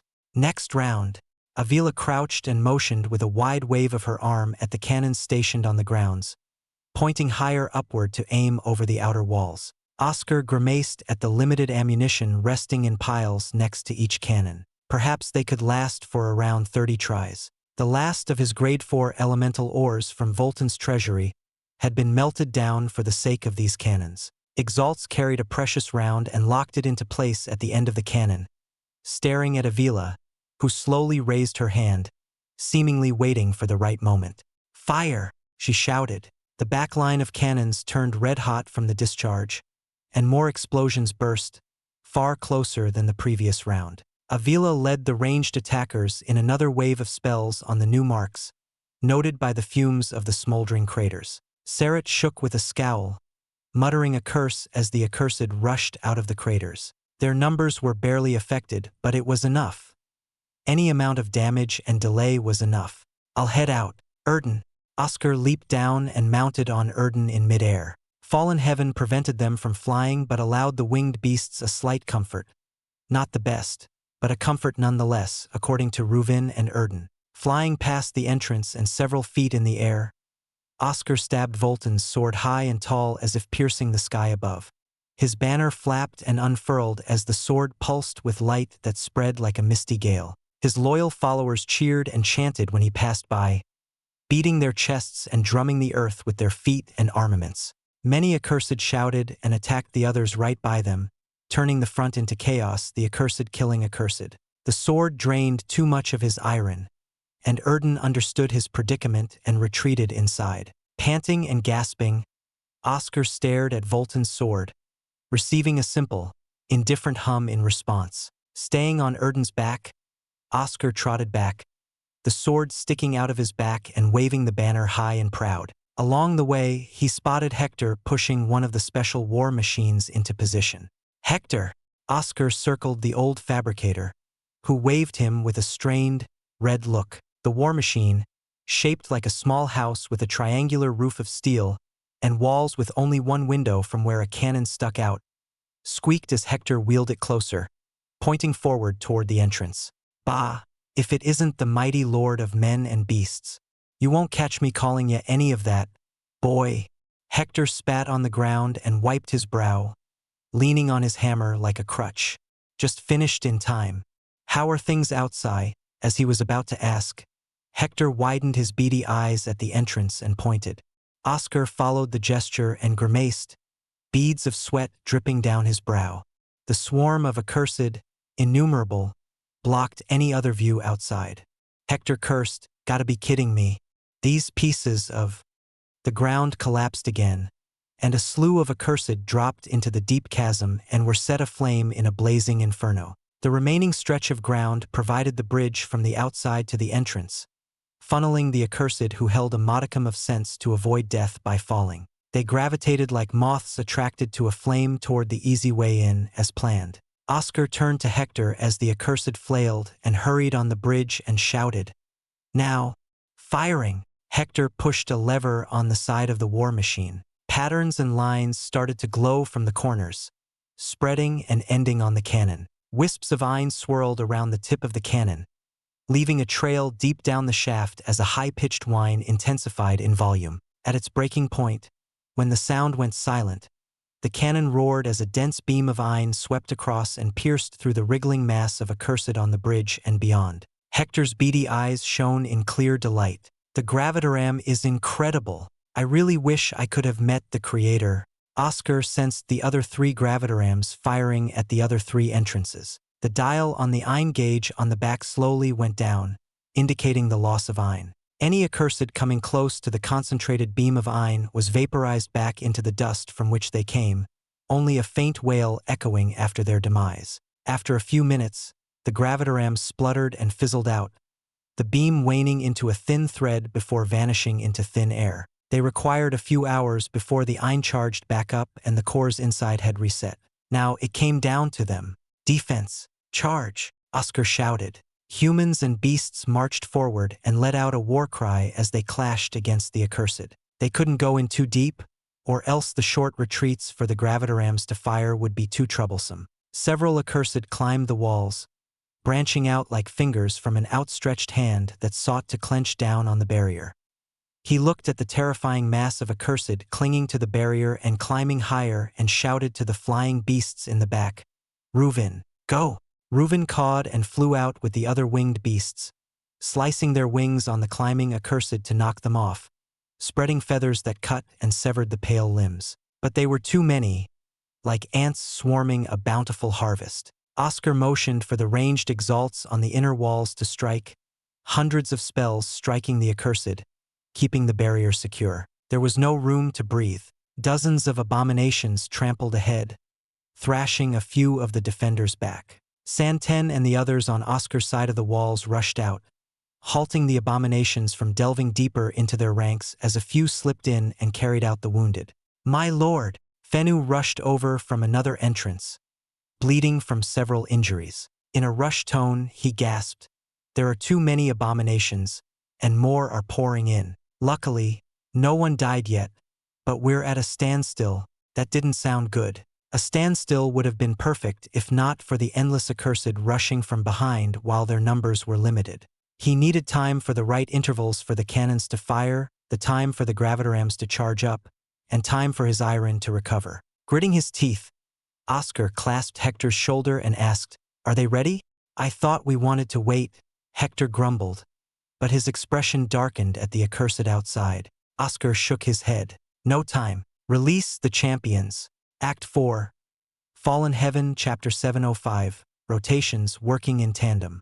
Right as Hector was starting to rush away, a collective forceful grunt and roar shook the floor, stopping the old fabricator in his tracks. Oscar redirected his attention to the unified front of humans and beasts, an immense iron surging ahead in all manners of spells and attacks. Those who could perform the meld or integration led the charge and pushed back the accursed, forcing the lost souls past the entrance and onto the bridge. Santen personally slew 2 of the abominations with 2 swipes of his arms, raising the severed bodies high on his long arms for all to see. It garnered a cheer, and as if invigorated by the small victory, they marched onward like berserkers, clashing against the accursed yet keeping in good formations. Should I still go? Hector let out a rough chuckle, like a rock crumbling apart. He crossed his arms and leaned on the gravitoram with a prideful look toward the few of the Haven Academy Exalts fighting their hearts out. No need anymore. We can keep the champions away for now. Oscar smiled and heard a similar cry of rising confidence. Then another and then a third. The other gates had rallied and transformed in the same manner, pushing the accursed back, hardened like a boulder against the crashing waves. Sarat landed beside him with a wide smirk and inhaled deeply. He couldn't help but ask his brother-in-law, "Why do you have that ridiculous grin on your face?" Because well over 1,000 martial exalts, both humans and beasts, are ready now. Once we're out, you can lead them and the rest of the Defiance in rooting out the old order. Can you imagine it? Sarat closed his eyes and sighed in delight as if the sounds of the fighting, explosions, and war cries were a joyous orchestra. It won't be a free world like you or Oliver wishes. They just signed away the freedom of their entire bloodlines to me. Am I now their master and them the slaves? They came here to escape and be free from the others. But I chained their minds with some gracious help from you. Oscar snapped, angered by Sarat's leisurely tone. Is that so different from a king and his vassals? From an emperor and his subjects? Sarat said in an annoyed tone, waving off Erden's antlers that drew dangerously close. Will you oppress them? Will you put them down when they're unable to carry out your orders? Threaten their families? Slaughter them like animals? Sarat shook his head and answered for Oscar. No, you won't. You may not be the best leader in history, but you'll never betray them as long as they don't betray you. That's enough. If you need someone to take on the harsher roles while you keep your hands clean of the mess, let me help. I wonder how many friends you've killed and betrayed, how many allies you tossed away. How many looks of grief and shock have you seen as you backstabbed them? Oscar asked, glaring at Sarat. They were never friends or allies, enemies. They were. You may not like what I do, but it's people like me who delve into the quagmire so others can charge heroically on the battle. I assume that your precious brilliant Drake Empire had some bad actors of their own. A large slap echoed. Hector smacked the back of Sarat's head, making his brother-in-law stumble and stagger, clutching his head in agony. Sarat cursed long sentences of harsh language and turned to Hector. Are you out of your mind? Shut the hell up, you slimy git. I'd wring the guts out of your mouth if not for the boy. Hector gargled and spat in Sarat's direction, his scowl tightening the scruffy beard. Bah! I spit on you, Defiance. No one has to experience that sort of betrayal. His pained voice turned fierce, and Oscar knew why. The former city lord of Xianxia, Aila and Ren, betrayed Hector and Helen long ago for the new dawn. Oscar remembered the explosion that nearly swallowed the entire city, saved thanks to Helen and Hector's efforts. Someone has to be the bad person. You've spent all those years and haven't learned that, old Hector? Incredibly naive. But then again, fabricators are a very hard-headed group. Sarat rubbed his neck and cracked it several times. I did learn much from our information on you. I understand your anger. Looking for a fight? Hector pointed his hammer at Sarat. Calm down, Hector. Don't waste precious iron on a useless fight. Oscar separated the two, using Volton's sword as a barrier. He gazed at Sarat coldly and clacked his teeth. The only reason I trust you not to betray me is because you are my brother-in-law, and I can see you love Avila. That is no lie, but go too far, and I'll make Avila have to nurse you back to health for years. Of course, if I mess up, it's on the leader to give appropriate punishment. Sarat unsheathed his short sword and swiped his finger near the edge, the steel ringing as it vibrated to his touch. To tell the truth, this work is quite unrewarding and gruesome. Countless spies never leave their mark on history, cast aside like dogs when they die in the line of duty and shipped off to the next assignment when they're finished. Or hated by, well, the two of you. I can handle that. Now Avila, she's a straight shooter. She could never handle this job. His face softened with a loving gaze toward Avila on the wall. Perhaps you can create a new world where people like me are unnecessary. At least, that's how my efforts and the efforts of the others that came before can be rewarded. A world that does not need us.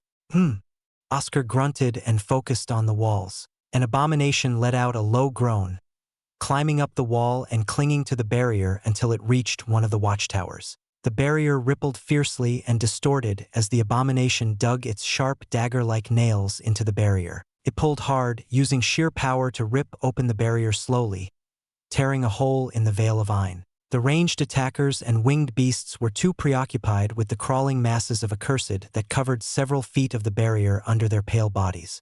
Accursed poured in through the gap and dropped on the walls, snarling and howling as they leaped ahead. Luckily, the winged beasts returned in time and clawed the Accursed into pieces, spraying their black blood over the stone walls. The abomination roared, seemingly impatient, and jumped in by itself, letting the gap close behind it, forcing its fellow Accursed back. Oscar stared wide-eyed at Avril, who snuck into the wall when she was supposed to stay behind in the reserves. Vines stretched and lashed out from her staff, entangling the abomination's limbs. In a forceful tug, she redirected the abomination's course and dropped it right before Santen. "Damn it, she's gonna give me a heart attack." Oscar scolded her inwardly, but a faint smile stretched from his lips. He was proud of Avril's achievements and watched his beloved scatterpollen everywhere to help slow down the Accursed. Now that she had gone out, Oscar couldn't let her get ahead alone. His iron hadn't fully recovered, but he felt it was enough since the Accursed had come very close, his light not having to spread farther than before. Erden, already ahead of him, flew in the air, bringing Oscar above the walls.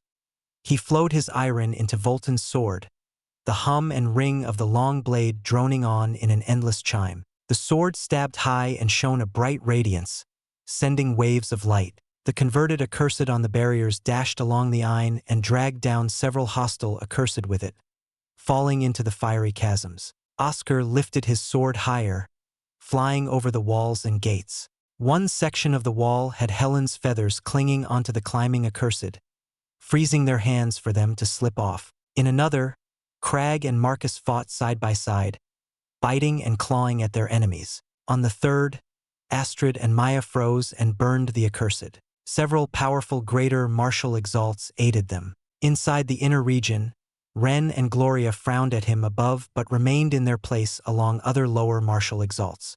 "Now!" Avila shouted when he returned. The cannons fired another round from the watchtowers. She led the ranged exalts in another wave of offense. Then, the cannons in the backlands fired, followed by another onslaught of spells from Avila and the others. The violent winds, resulting from the fearsome explosions, swept over Oscar, knocking him and Erden away from the wall. But his friend regained control and landed well by Hector's side. "Hector, is it ready?" Oscar coughed out a mouthful of dust. "Almost, now," Hector shouted. "Fall back," Oscar commanded, projecting his voice to everywhere in the outpost. Everyone cleared away from the gate, firing spells to deter the Accursed from chasing and stopping them from climbing the walls from behind. Hector slammed the lever down and fired the gravitoram. The fierce beam of Ein incinerated the Accursed in a flash. Oscar gestured and called out, "Switch!" The ones who fought on the front rushed back, and the second group of exalts in the backlands charged ahead, fresh and well-rested. The gauge on the gravitoram fell sharply, indicating depletion of Ein. As the beam flickered out into thin air, the new group of exalts filled the gap and pushed against the incoming Accursed. He heard several pops and gulps behind him, the now relieved exalts behind him downing entire vials of elixirs in recovery. Their rushed breathing and pants of exhaustion quieted down as they entered meditation, fast recovering their Ein. "It's my time." Hector entered his integration. Black armor covered him from head to toe, furnaces fixed on his shoulders, knees, joints, and chest.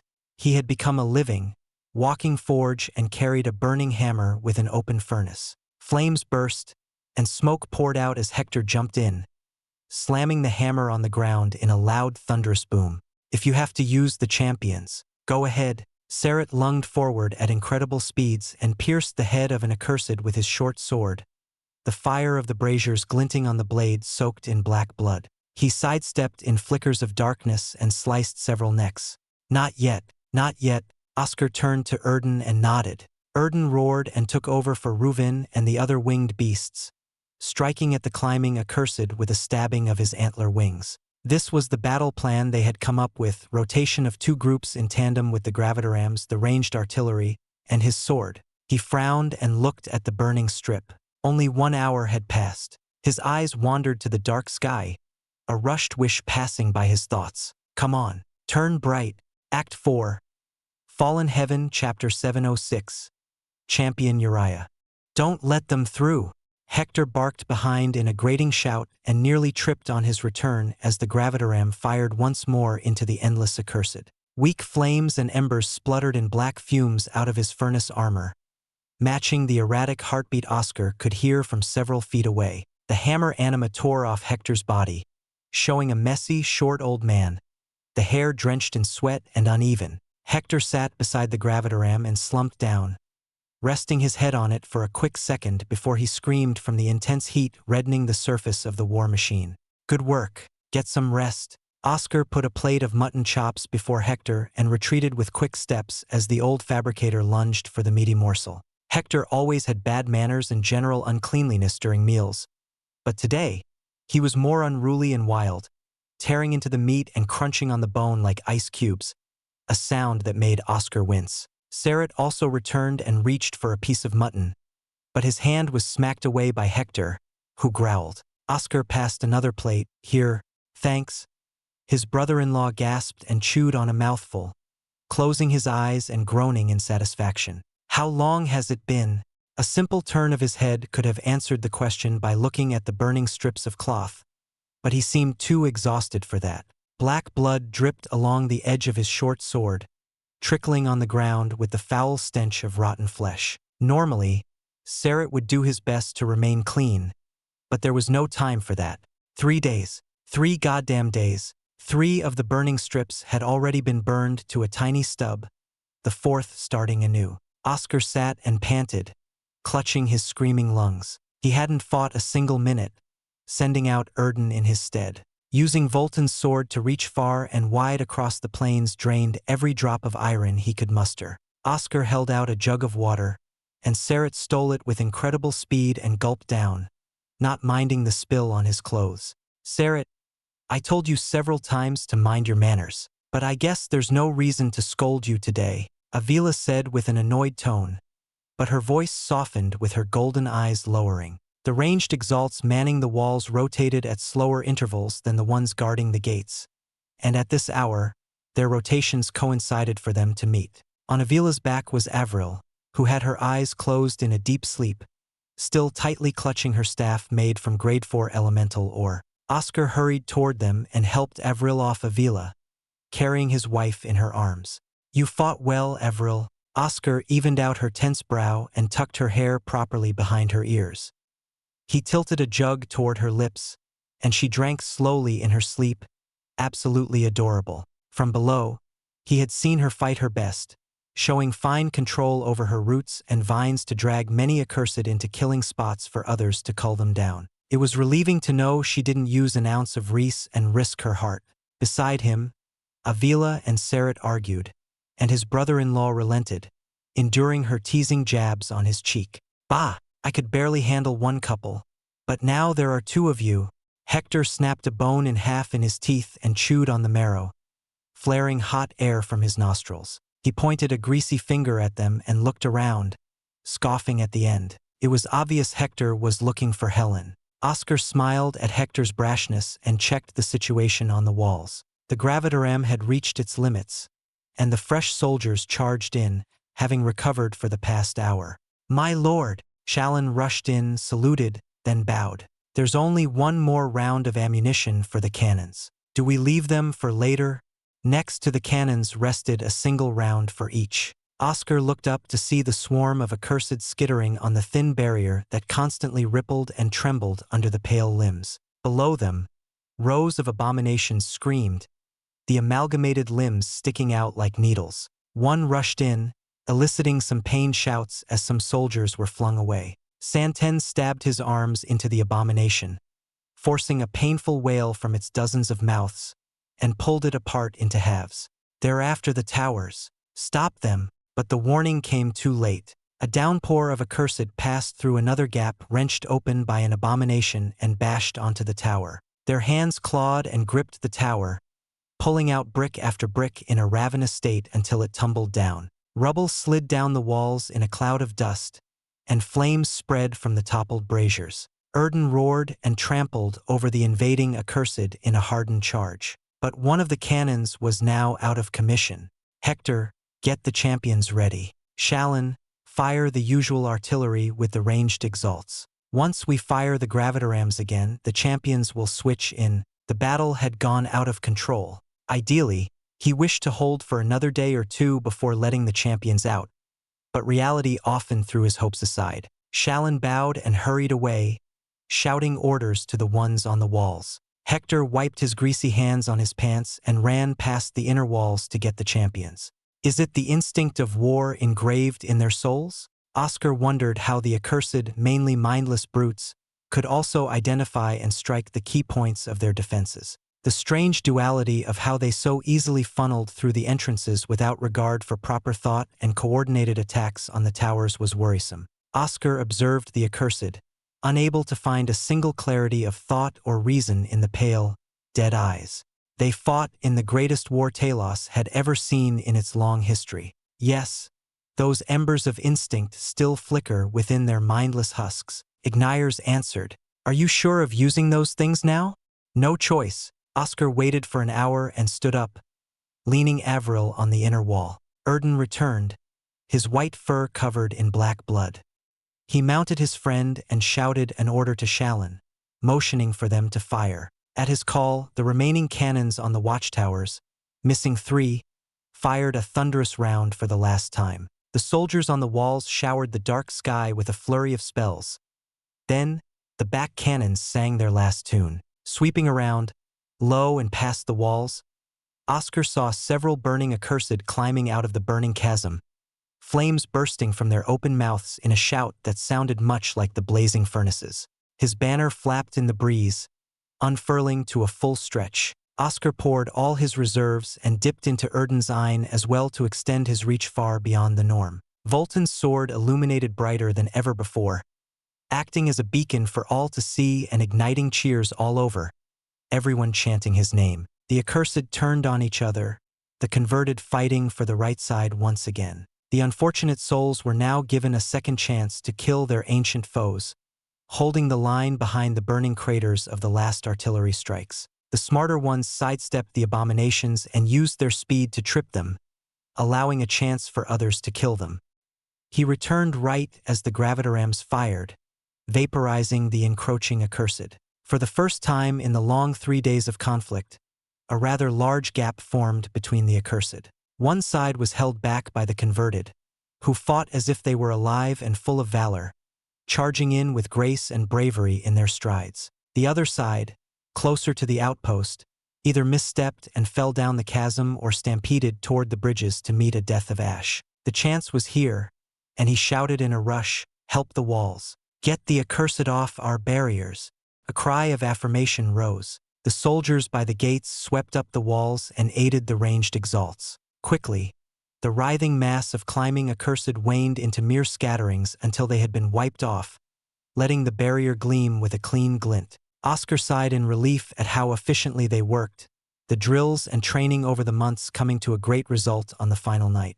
"I got them!" Hector rushed to his side. "Took a long time to get those bastards out. Delicate contraptions they are. The others already have their own. Here's ours, boy." A golem was taken out of Hector's space pocket and landed on the ground with a loud thud, its enormous greaves sinking into the hard earth, cracks spreading wildly from its ankles. Clad in thick golden armor, shoulders broad and limbs thick as tree trunks, the champion stood firm, light blinking from its visor until 2 dense orbs glowed from within. It stared around and stomped, stopping in front of Oscar. The earth trembled from its knees, dipping into a bow, and the single-horn helmet, reminiscent of a rhino's head, lowered in deference. Champion. Designation: Uriah. Active and awaiting orders. Its deep, mechanical voice resounded. It held a hammer in its hand, tall enough for 2 men's height. "Rise, Uriah. Once the gravitaram ends, secure the bridge ahead. Give our forces some time to rest." Oscar nodded. "Report that your siblings, Received and relayed. Uriah sprinted, the armor creaking under the weight of its seemingly impossible strides. Nothing in that thick armor should be able to run so fast in a flexible manner, but Uriah had done it, the gait of its sprint shocking the surrounding Exalts. The gravitoram beam ended again, and everyone but a few of the ranged rushed in full retreat. It was a pity, but at least a few needed to man the walls. Oscar settled back and slumped down the inner wall, sitting beside Avril. His drop shook his wife and made her head sway to the side, resting on his shoulder. The final night was deathly chilly. At least, the braziers burned well, warm and crisp, the crackling of the coals soothing to his ears. Her soft snores, as if coming from a muse, almost lulled him to sleep with her. But he forced his eyes open and watched Uriah claim the center spot on the bridge, banging the handle of its hammer on the ground like a drum, beckoning the accursed forward. The gap had been closed. The accursed reached the bridge, 5 abominations stomping ahead and swinging their putrid weapons against Uriah. But Uriah was unbothered, standing still and unmoved by the powerful blows that even Oscar had to block and sway to deflect. The champion raised its hammer, an earthen elemental force gathering around the head, and swung once. The upper halves of the abominations vanished, reduced to mere splotches of black blood and pale flesh on one side of Uriah's hammer. It swung again and painted a similar grotesque picture on the other side of the hammer, felling dozens of accursed in one blow. That idiot! Oscar clicked his tongue and recalled a faint memory, one with Joel for.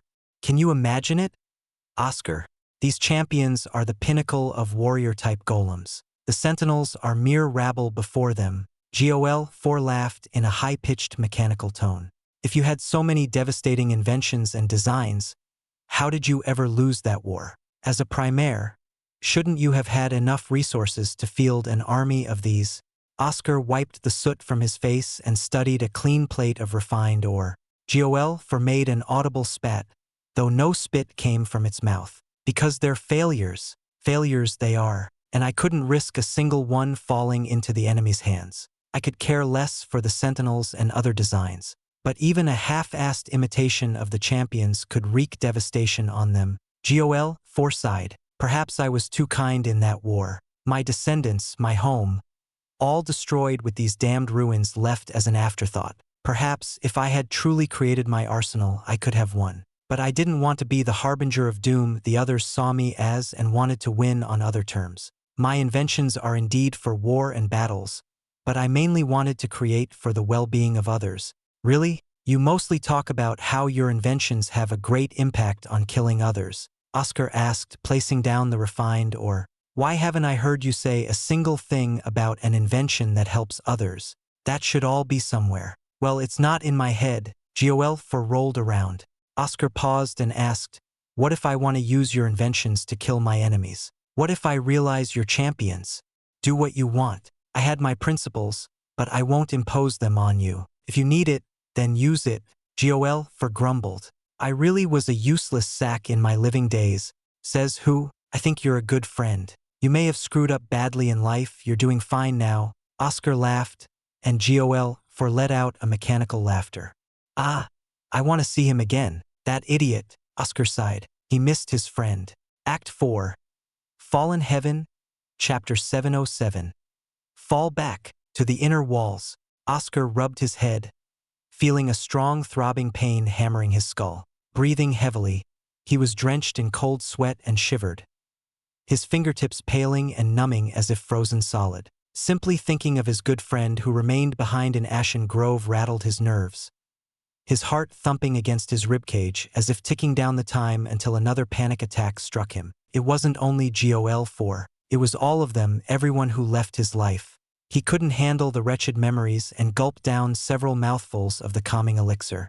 The pounding of his heart started to go away, relieving his ears from its haunting drums. His mind mellowed out the thoughts and memories, blurring them in a state akin to being slightly drunk.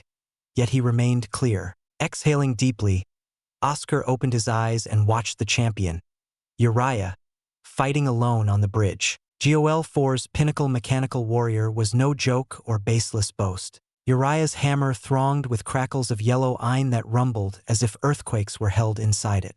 Uriah didn't seem to care about the tiny accursed lashing on its thick armor, a simple stomp squashing them like insects. A single swing made contact with an abomination towering over even Uriah's 11-foot stature, black blood spurting from the cracks spreading along the pale flesh. The abomination imploded apart without a counter.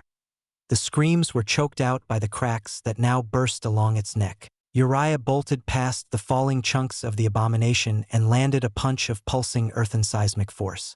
Shockwaves of iron far surpassing the Sentinel's capabilities flew out and cleared the bridge of the enemy, who dripped down the edges in a river of black blood. Oren's improvements are incredible. If he and Isaac had been born in the same era.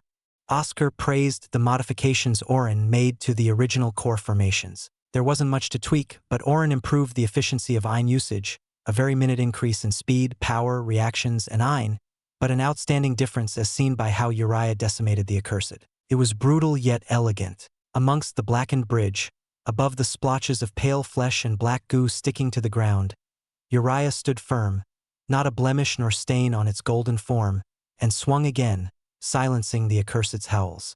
Except for the few exalts on the walls and the subsequent rotations, the rest, including the beasts, rested. Some huddled around campfires, passing water and plates of roasted mutton to each other, even laughing at each other's wounds and sharing a nasty grass tea. Others watched Uriah commit a horrific slaughter of the accursed, staring blankly with still faces as if they had forgotten how to breathe. A rare peace descended on the outpost. Oren's improvements extended Uriah's lifetime to 4 hours from the meager 1-hour limit GOL4's original designs allowed, the reason for being called a failure by the old golem. It was a short 4 hours but a long relief during the final night.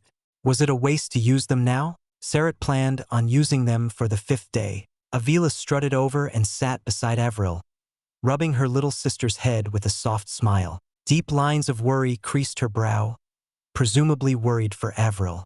Her brown hair fanned over the inner wall as she rested back and let out a heavy sigh. Don't they need 2 days to recharge?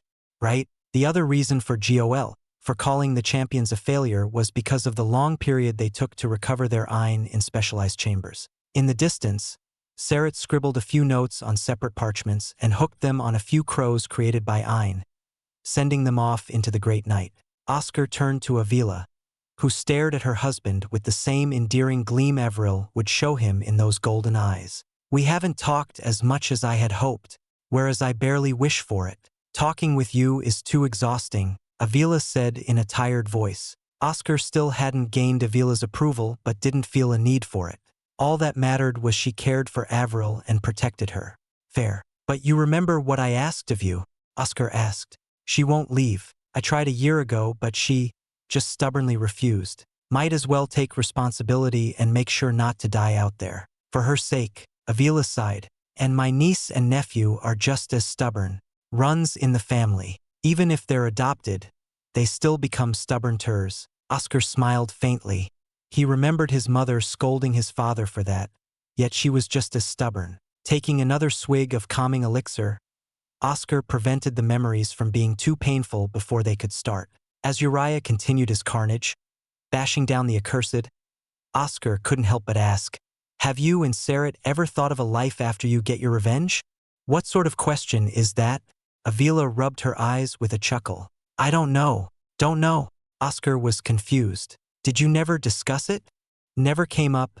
Avila furrowed her brow, looking dumbfounded as if her own words confused her. Huh. We never talked about it. The two of you might want to talk. Oscar returned his gaze to the champion and narrowed his eyes at the slight flickering of the iron on the hammer. The time of its iron was ticking down. Holding Avril close, he could do nothing but sit patiently for the battle to start again, waiting for the seconds to turn into minutes and minutes into hours. For hours later, Uriah laid heavy steps in retreat, shoving back the clinging accursed. The stomps thudded and shook the ground, reverberating to Oscar, who opened his eyes, having fallen asleep for the past few hours. It jolted everyone in place, and all rose to their feet, armaments in hand, beasts bearing their fangs, claws, and wings. Avril snapped awake and stood immediately, gripping her staff. The 4 hours of respite had ended. Everyone grunted and stomped once before filing into ranks.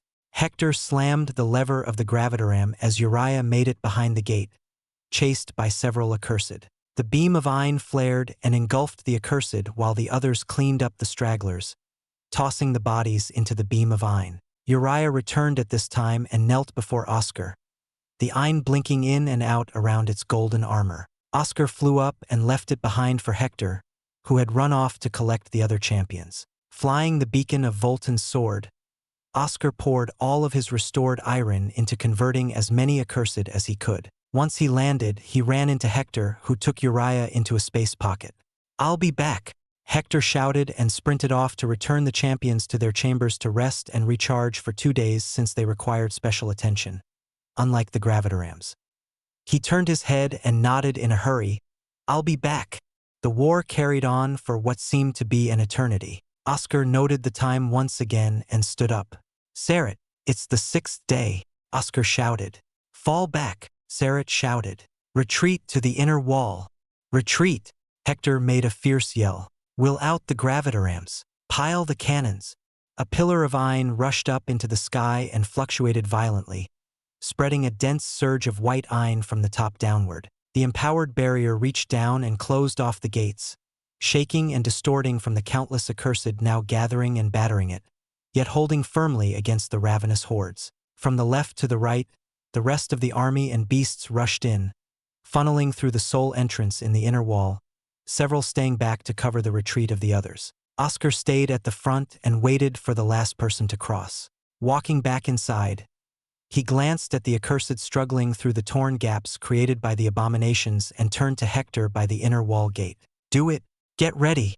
Hector shouted to the top of his lungs and smashed a pillar into the ground with a swing of his hammer like digging a nail. The pillar fell and rang like a bell, light spreading in patterns and runes until it covered the entire outpost, the main lines flowing along the dugout roads. The barrier tightened and shrank, covering the region inside the inner walls. The writhing mass of climbing accursed dropped straight down, driven to the ground by the sudden force of gravity, a few abominations barely staying afloat a few inches from the ground by flapping their hefty mangled wings. They covered the walls, halfway of the ground before the inner walls, and continued to rush in.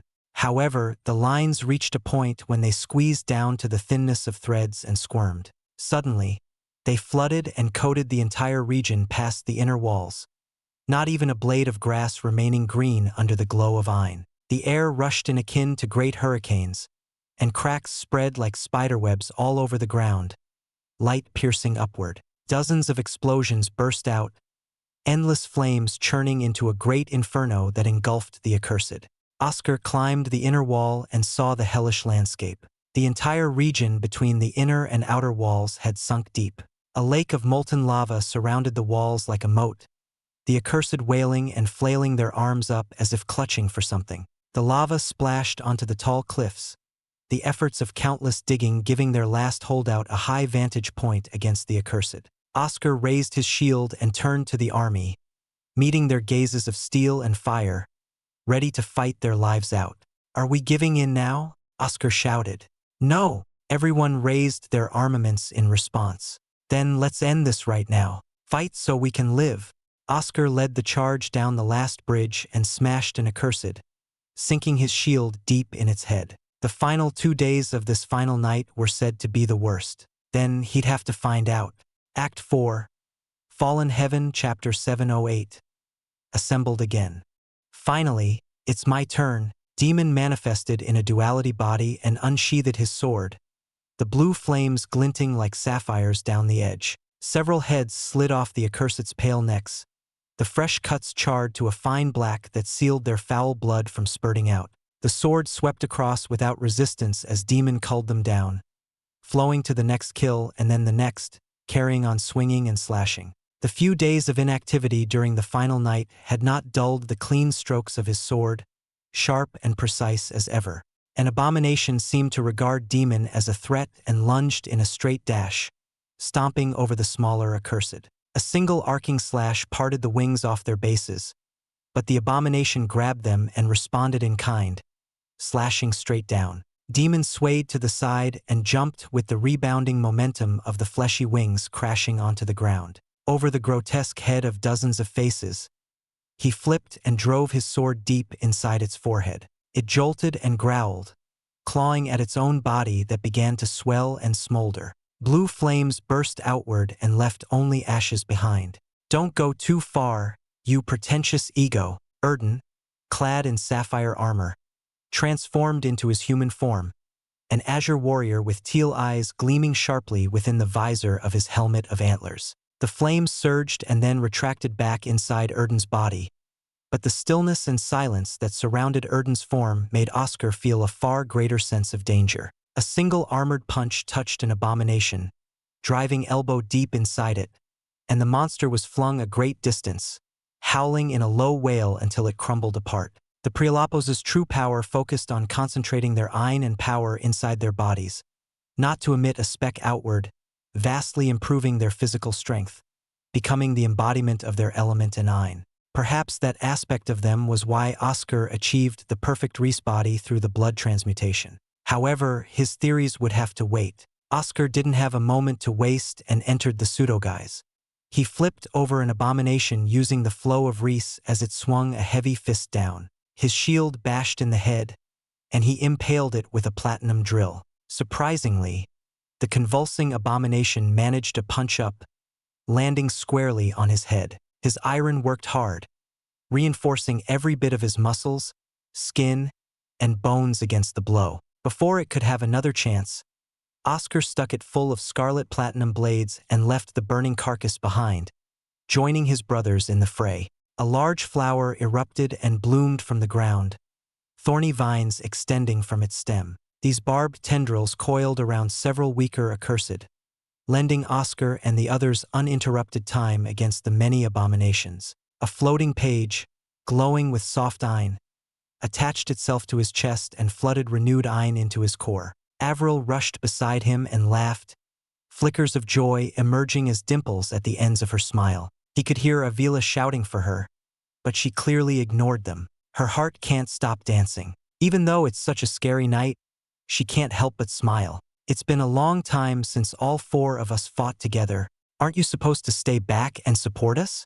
Oscar received another heavy blow that landed on his shield, his feet slightly forming cracks in the ground. In return, he sent a low kick, concentrating a shattering wave with the sharp drill protruding from his foot.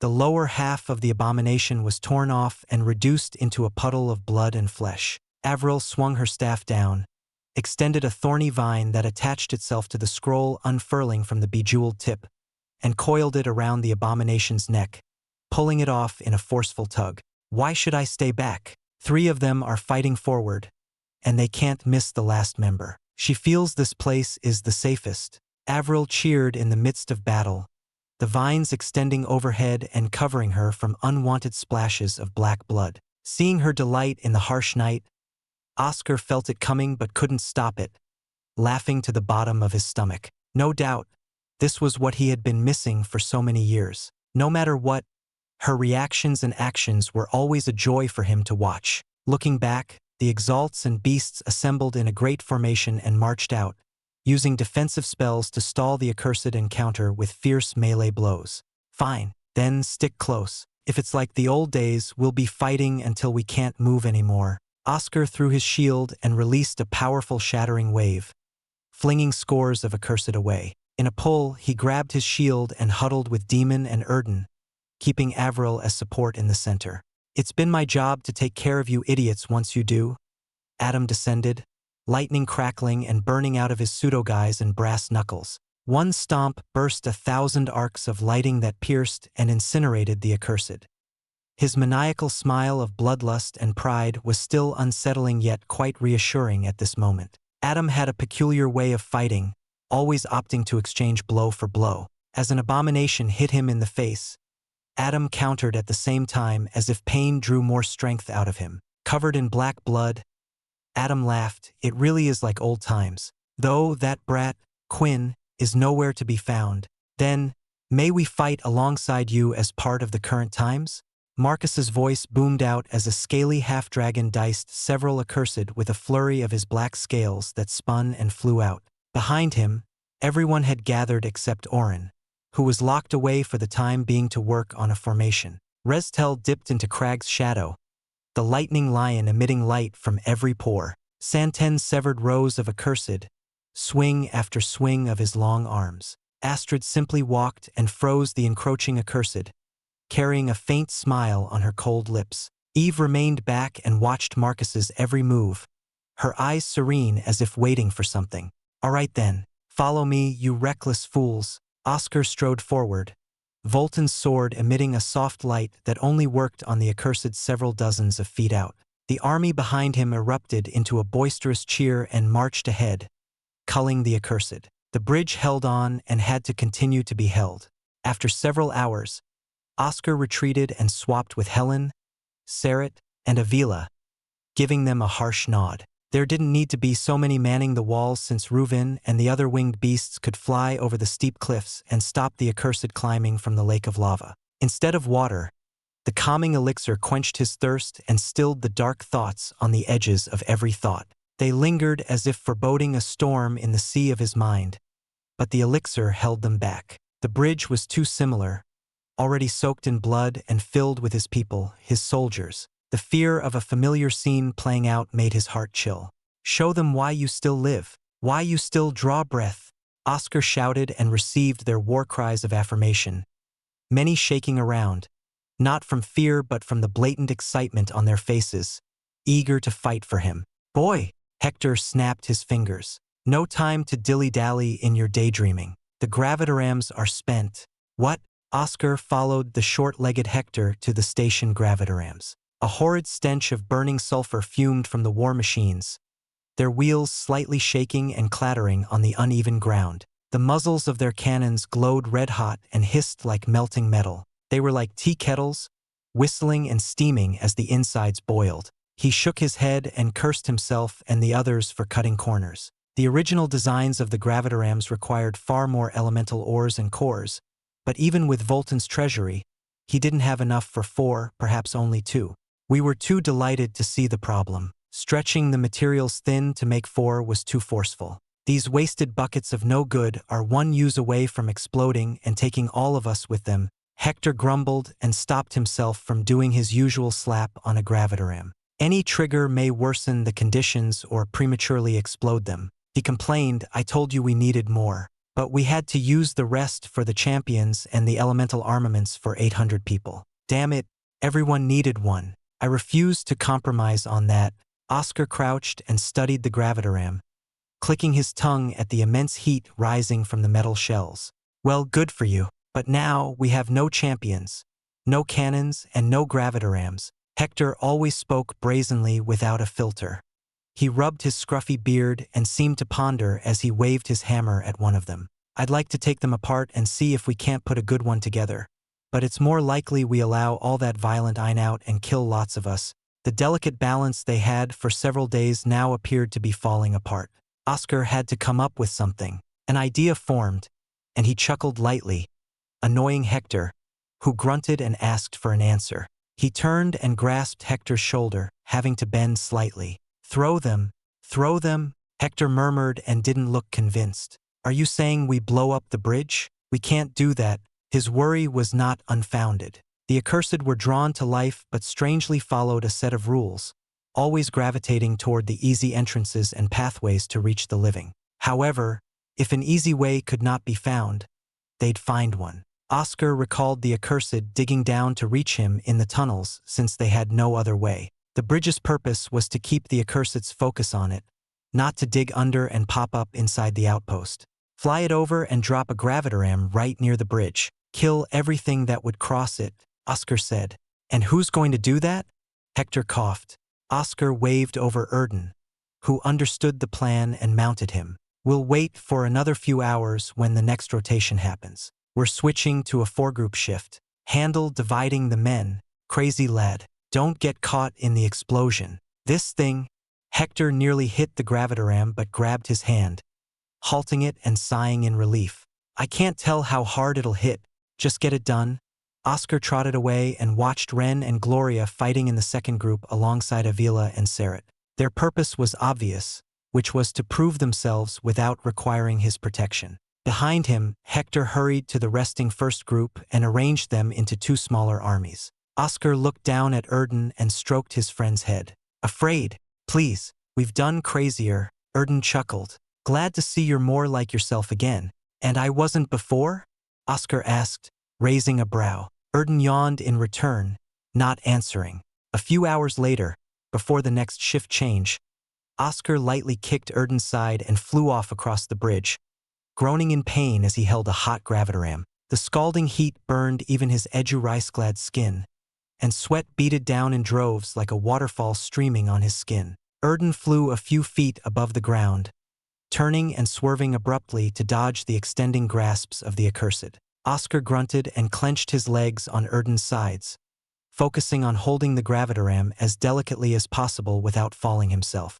Here, Oscar gritted his teeth and tossed the gravitoram up, giving him a few seconds to retreat fast before it fell harshly on the plains before the bridge. His hands didn't bleed, charred as blackened flesh flaked off.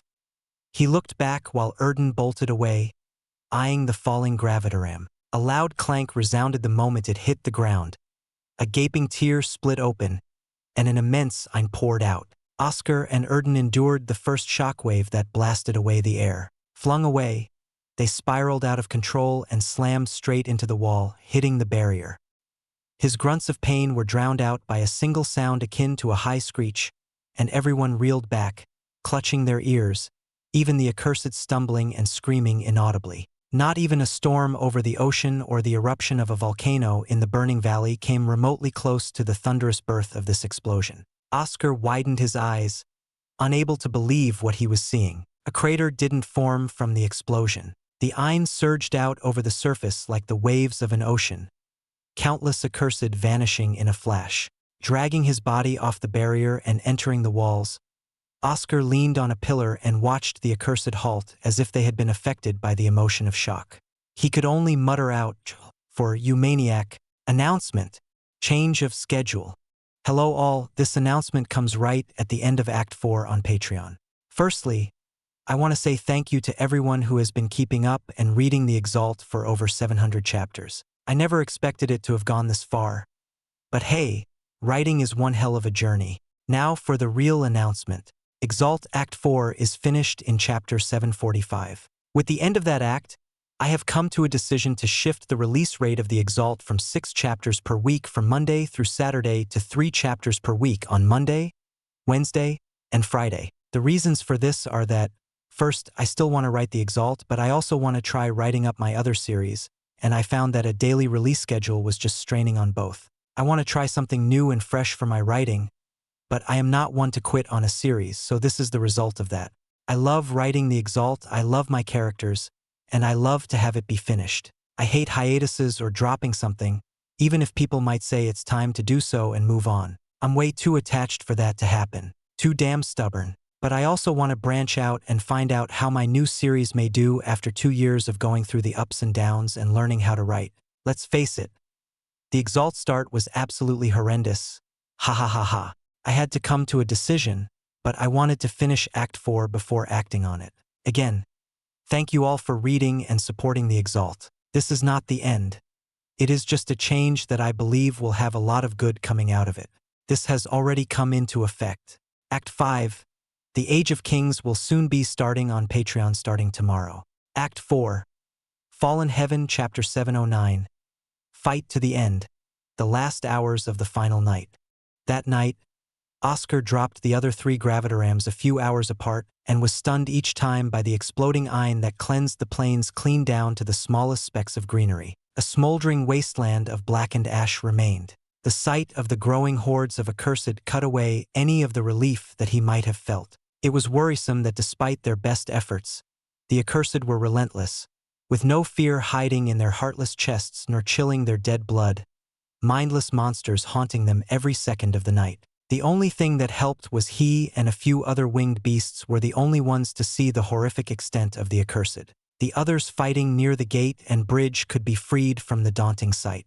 Landing, Oscar turned to the cloth strips, 5 already spent and burnt into stubs, 1 almost finished burning to the base, and a final one still fresh and unblemished. The 6th day was almost over. Lifting a finger, he ignited a spark of ein and created a small fire over the fingertip, watching the slow flame consume the thin fibers of the sixth cloth strip. The moment the flames fizzled out, leaving a small stub, Oscar set the last strip aflame. The seventh day, the last of the final night, was here. He tugged on a rope and pulled hard, the loud gongs of a bell tolling the start of the seventh day and signaling the retreat. "Get behind the walls!" Fennu roared, holding an injured Desmond on his shoulder. Nar and his pack carried the other injured beside him. A swift retreat followed soon after, everyone bolting past the gate with the support of the ranged exalts on the walls protecting the rear. Marcus stayed near the gate, motioning and hurrying the people onward. As the last person leaped across, skidding against the ground with a painful groan, Marcus and Fennu, with the aid of others, pushed the heavy gates shut. Oscar banged a pillar from the top with a palm and poured in his Ein. A surge of Ein erupted from the pillar and knocked him away, streaming and assimilating into the barrier like an upside-down waterfall flowing into a great ocean. One by one, the other pillars activated and tethered to the barrier, strengthening it one last time. The barrier closed in over the gates and rejected the accursed, their figures rebounding back past the bridge, a few falling into the lake of lava. A low hum droned on in a stagnant tune, and a high-pitched tone sometimes blared in uneven intervals, coming from the dense Ein crystals they had collected from the others and placed as the center of Oren's barrier formations. The crystals were not the greatest compared to the natural veins of Ein that cities and important locations sat upon, but they were the next best replacement for formations. From above, Oscar gazed intently into the open basement of the main building, now exposed to the air. Already, a slight crack split along the surface of one crystal, each crack dwindling the time remaining. Oscar turned and looked at the scores of wounded, their pained wails and gasps slowly lost to the increasingly boisterous howls of the accursed but still audible to his ears. Avril and Gloria worked from one wounded to the next, using their spells to mend the wounds. Ren paced left and right on the wall, probably eyeing the accursed outside with a fierce expression. Oscar could see them from here. According to Volton's memories as a spirit wandering fallen, the seventh night differed from the others, and he confirmed it with his own eyes. The unruly accursed became more unhinged. They didn't swarm in a semi-orderly manner like before. Accursed clawed and climbed on each other, trying to be at the front, only to be a stepping stone for another impatient one, but it ended up in a moving mound of accursed crossing the bridge. Stacks and stacks of them crashed onto the barrier like a mighty wave of the ocean. The dense layer of Ein withstood the initial push, and the accursed skittered along the fluctuating Ein. "Do not fear," Oscar shouted and raised Volton's sword before everyone's eyes. A pulse of light rippled in waves past the barrier and converted the accursed, who stared wide-eyed at the sword. In a hurry, they smashed their fellow dead and dragged dozens along with them into a fiery death. Many knelt and lowered their heads in deep prostration. He called out to them, "Rest well, for we fight harder than we've ever fought for the past year." The countless hammering of the barriers by the accursed offered no reprieve from their presence. Pounding after pounding, they slammed. The incessant and erratic sounds crawled and settled in Oscar's ears, ticking like the hands of a wayward clock counting down the moment of their end. The barrier had no use at the 12-hour mark, so it was best suited to withstand the overflow of accursed that occurred at the start of the seventh day. Oren's calculations, even for the worst-case scenario, had the last stand of the barrier lasting for 12 hours. Another crack had pierced the chaotic cacophony of screams and pounding in the air. Another crystal suffered from the overdraw. With nothing else to do, Oscar made his way back to his temporary home and sat by the table created from a cleanly cut section of a tree, tapping his fingers on the smooth wood. Erden laid down on another side in human form. The tarp covering the entrance flapped open, and Avril strode in, her indigo hair frazzled from exertion and her golden eyes bloodshot in exhaustion. Yawning, she was quite enchanting, the small shrugs of her shoulder and the slight heaving of her chest in the deep breath making his eyes wander to them. She knelt and pulled on his ear. "Naughty, where are you looking, my husband?" Avril giggled and poked his cheek. "You're getting red." "Enough." Oscar pulled on her wrist and had her sit on his lap. He ran his fingers along her hair and took out a comb, brushing them back straight. She hummed and bobbed her head, swaying back and forth as if purposely trying to annoy him as he tried to braid her hair. Finished, Oscar hugged her and rested his chin on her tidied head, letting out a sigh of relief. I'm tired. Me too. Avril leaned back and used his chest as a pillow. She snuggled deeper in his embrace, using his arms as a blanket as she covered her shoulders under them. Her light snore came out with a sentence. There's only a few mutton chops and herb stew left.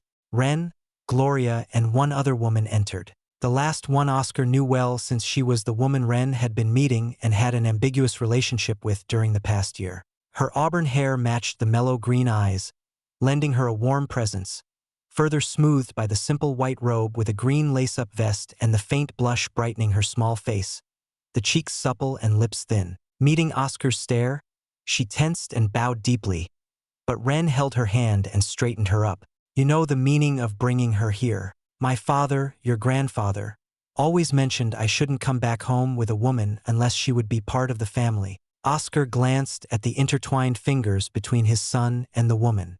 Yes, I know, and it is so. I will marry her. Ren sat and bowed his head.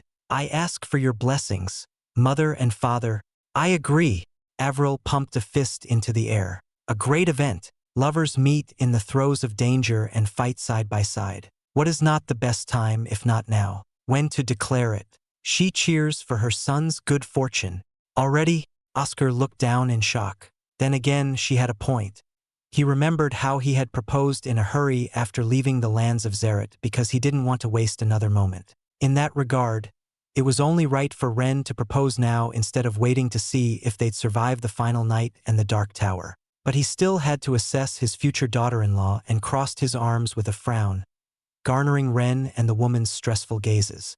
What is your name? Oscar asked. Yes, I am Renee Austere. It's an honor to be here, my lord. Renee wanted to bow, but Ren stopped her. Renee, don't do that. I told you many times now. Ren scowled at Oscar as if blaming him for the fanatical display and coaxed Renee to be more comfortable. There is no need to be so uptight around family. Just think of me as your father. Oscar chuckled. You agreed so fast. Ren twitched and raised a brow in confusion.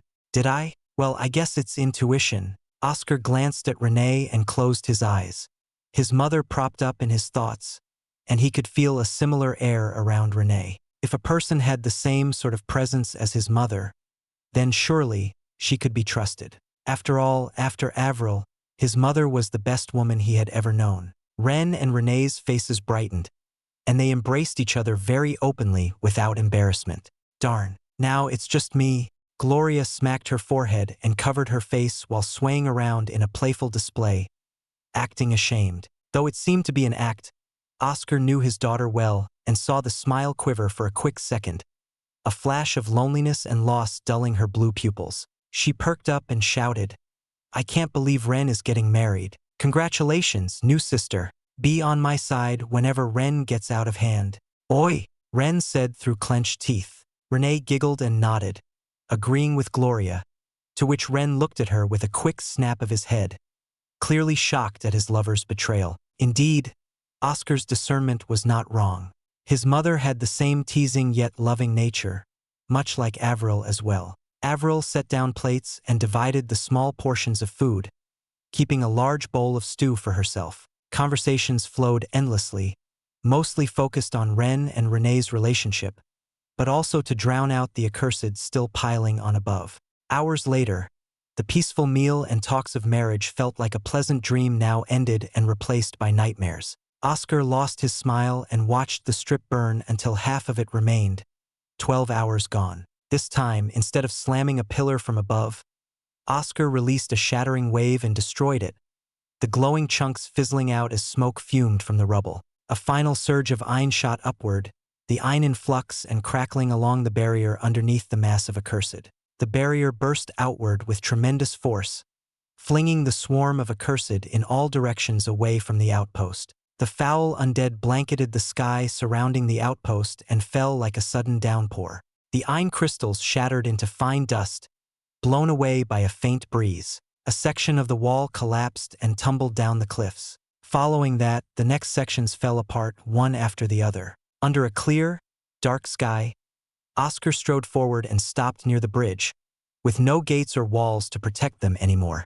He bashed his shield like a drum, his army following behind, marching to the drumming of his armament. He turned to them and said, 12 hours. That is the line between life and death. Some of you believe that I can save you. Some are ready to die so easily if it's for my sake. I say to you now, no one is allowed to die. Fight until you can't hold a weapon. Use your fists, use your teeth. Cling to life but do not cower. I may not be there to save you, but you can save yourself by fighting to the end. Here we are, humans and beasts united in one purpose, to survive, to fight and live. Anything less is unacceptable. Let our enemies, the others, know at the end of this final night that we are still here. We are still here. Everyone cried out. The beasts roared. Give these accursed nothing. Our lives are our own, not theirs for the taking. Oscar raised Volton's sword, and everyone stomped their feet, reverberating their courage into the earth. He turned back and narrowed his gaze at the new accursed, thin, more human-like in appearance with regular color in their eyes, not the usual pale dullness, and slightly taller than the normals around them. The last 12 hours of the final night allowed these monsters to manifest, the accursed lords. Act 4, Fallen Heaven, Chapter 7:10. Endure the last night. The accursed had grown in strength and ability. That was a fact since the first night in the 11th land and had come to a frightening fruition in the last 12 hours. He only had 12 hours, seemingly a paltry amount compared to the long years spent in fallen heaven.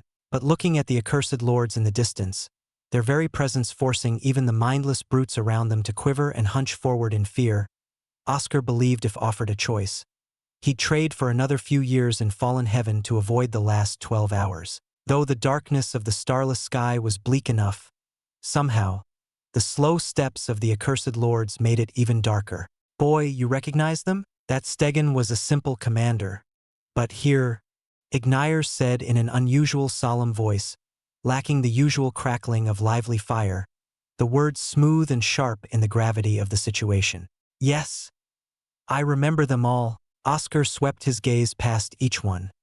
Every face of either a Carolingian general or an ancient general imprinted in Volton's clear memory. Oscar stepped forward, his feet heavier and slower. The black shield on his arm sunk lower, but he gripped it tightly and brought it up, taking a defensive stance. The army behind him shuffled and reorganized in an orderly manner, making a stalwart defensive formation to weather the coming onslaught. The winged beasts circled a few feet above as the other beasts guarded the sides. Their preparations had been made, and the stage was set.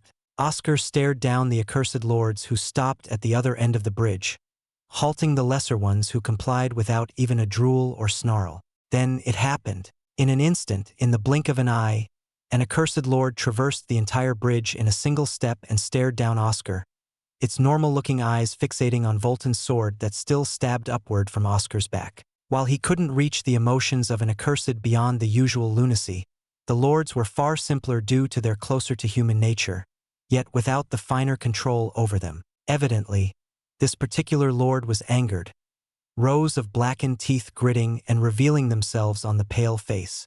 Without wasting a moment, Oscar swung fast and direct, driving his scarlet platinum drill toward the accursed lord's head. But his opponent simply raised a hand, able to react in that quick moment, and gripped Oscar's spell. Black blood drenched the tip of the drill that protruded out the back of the accursed lord's hand.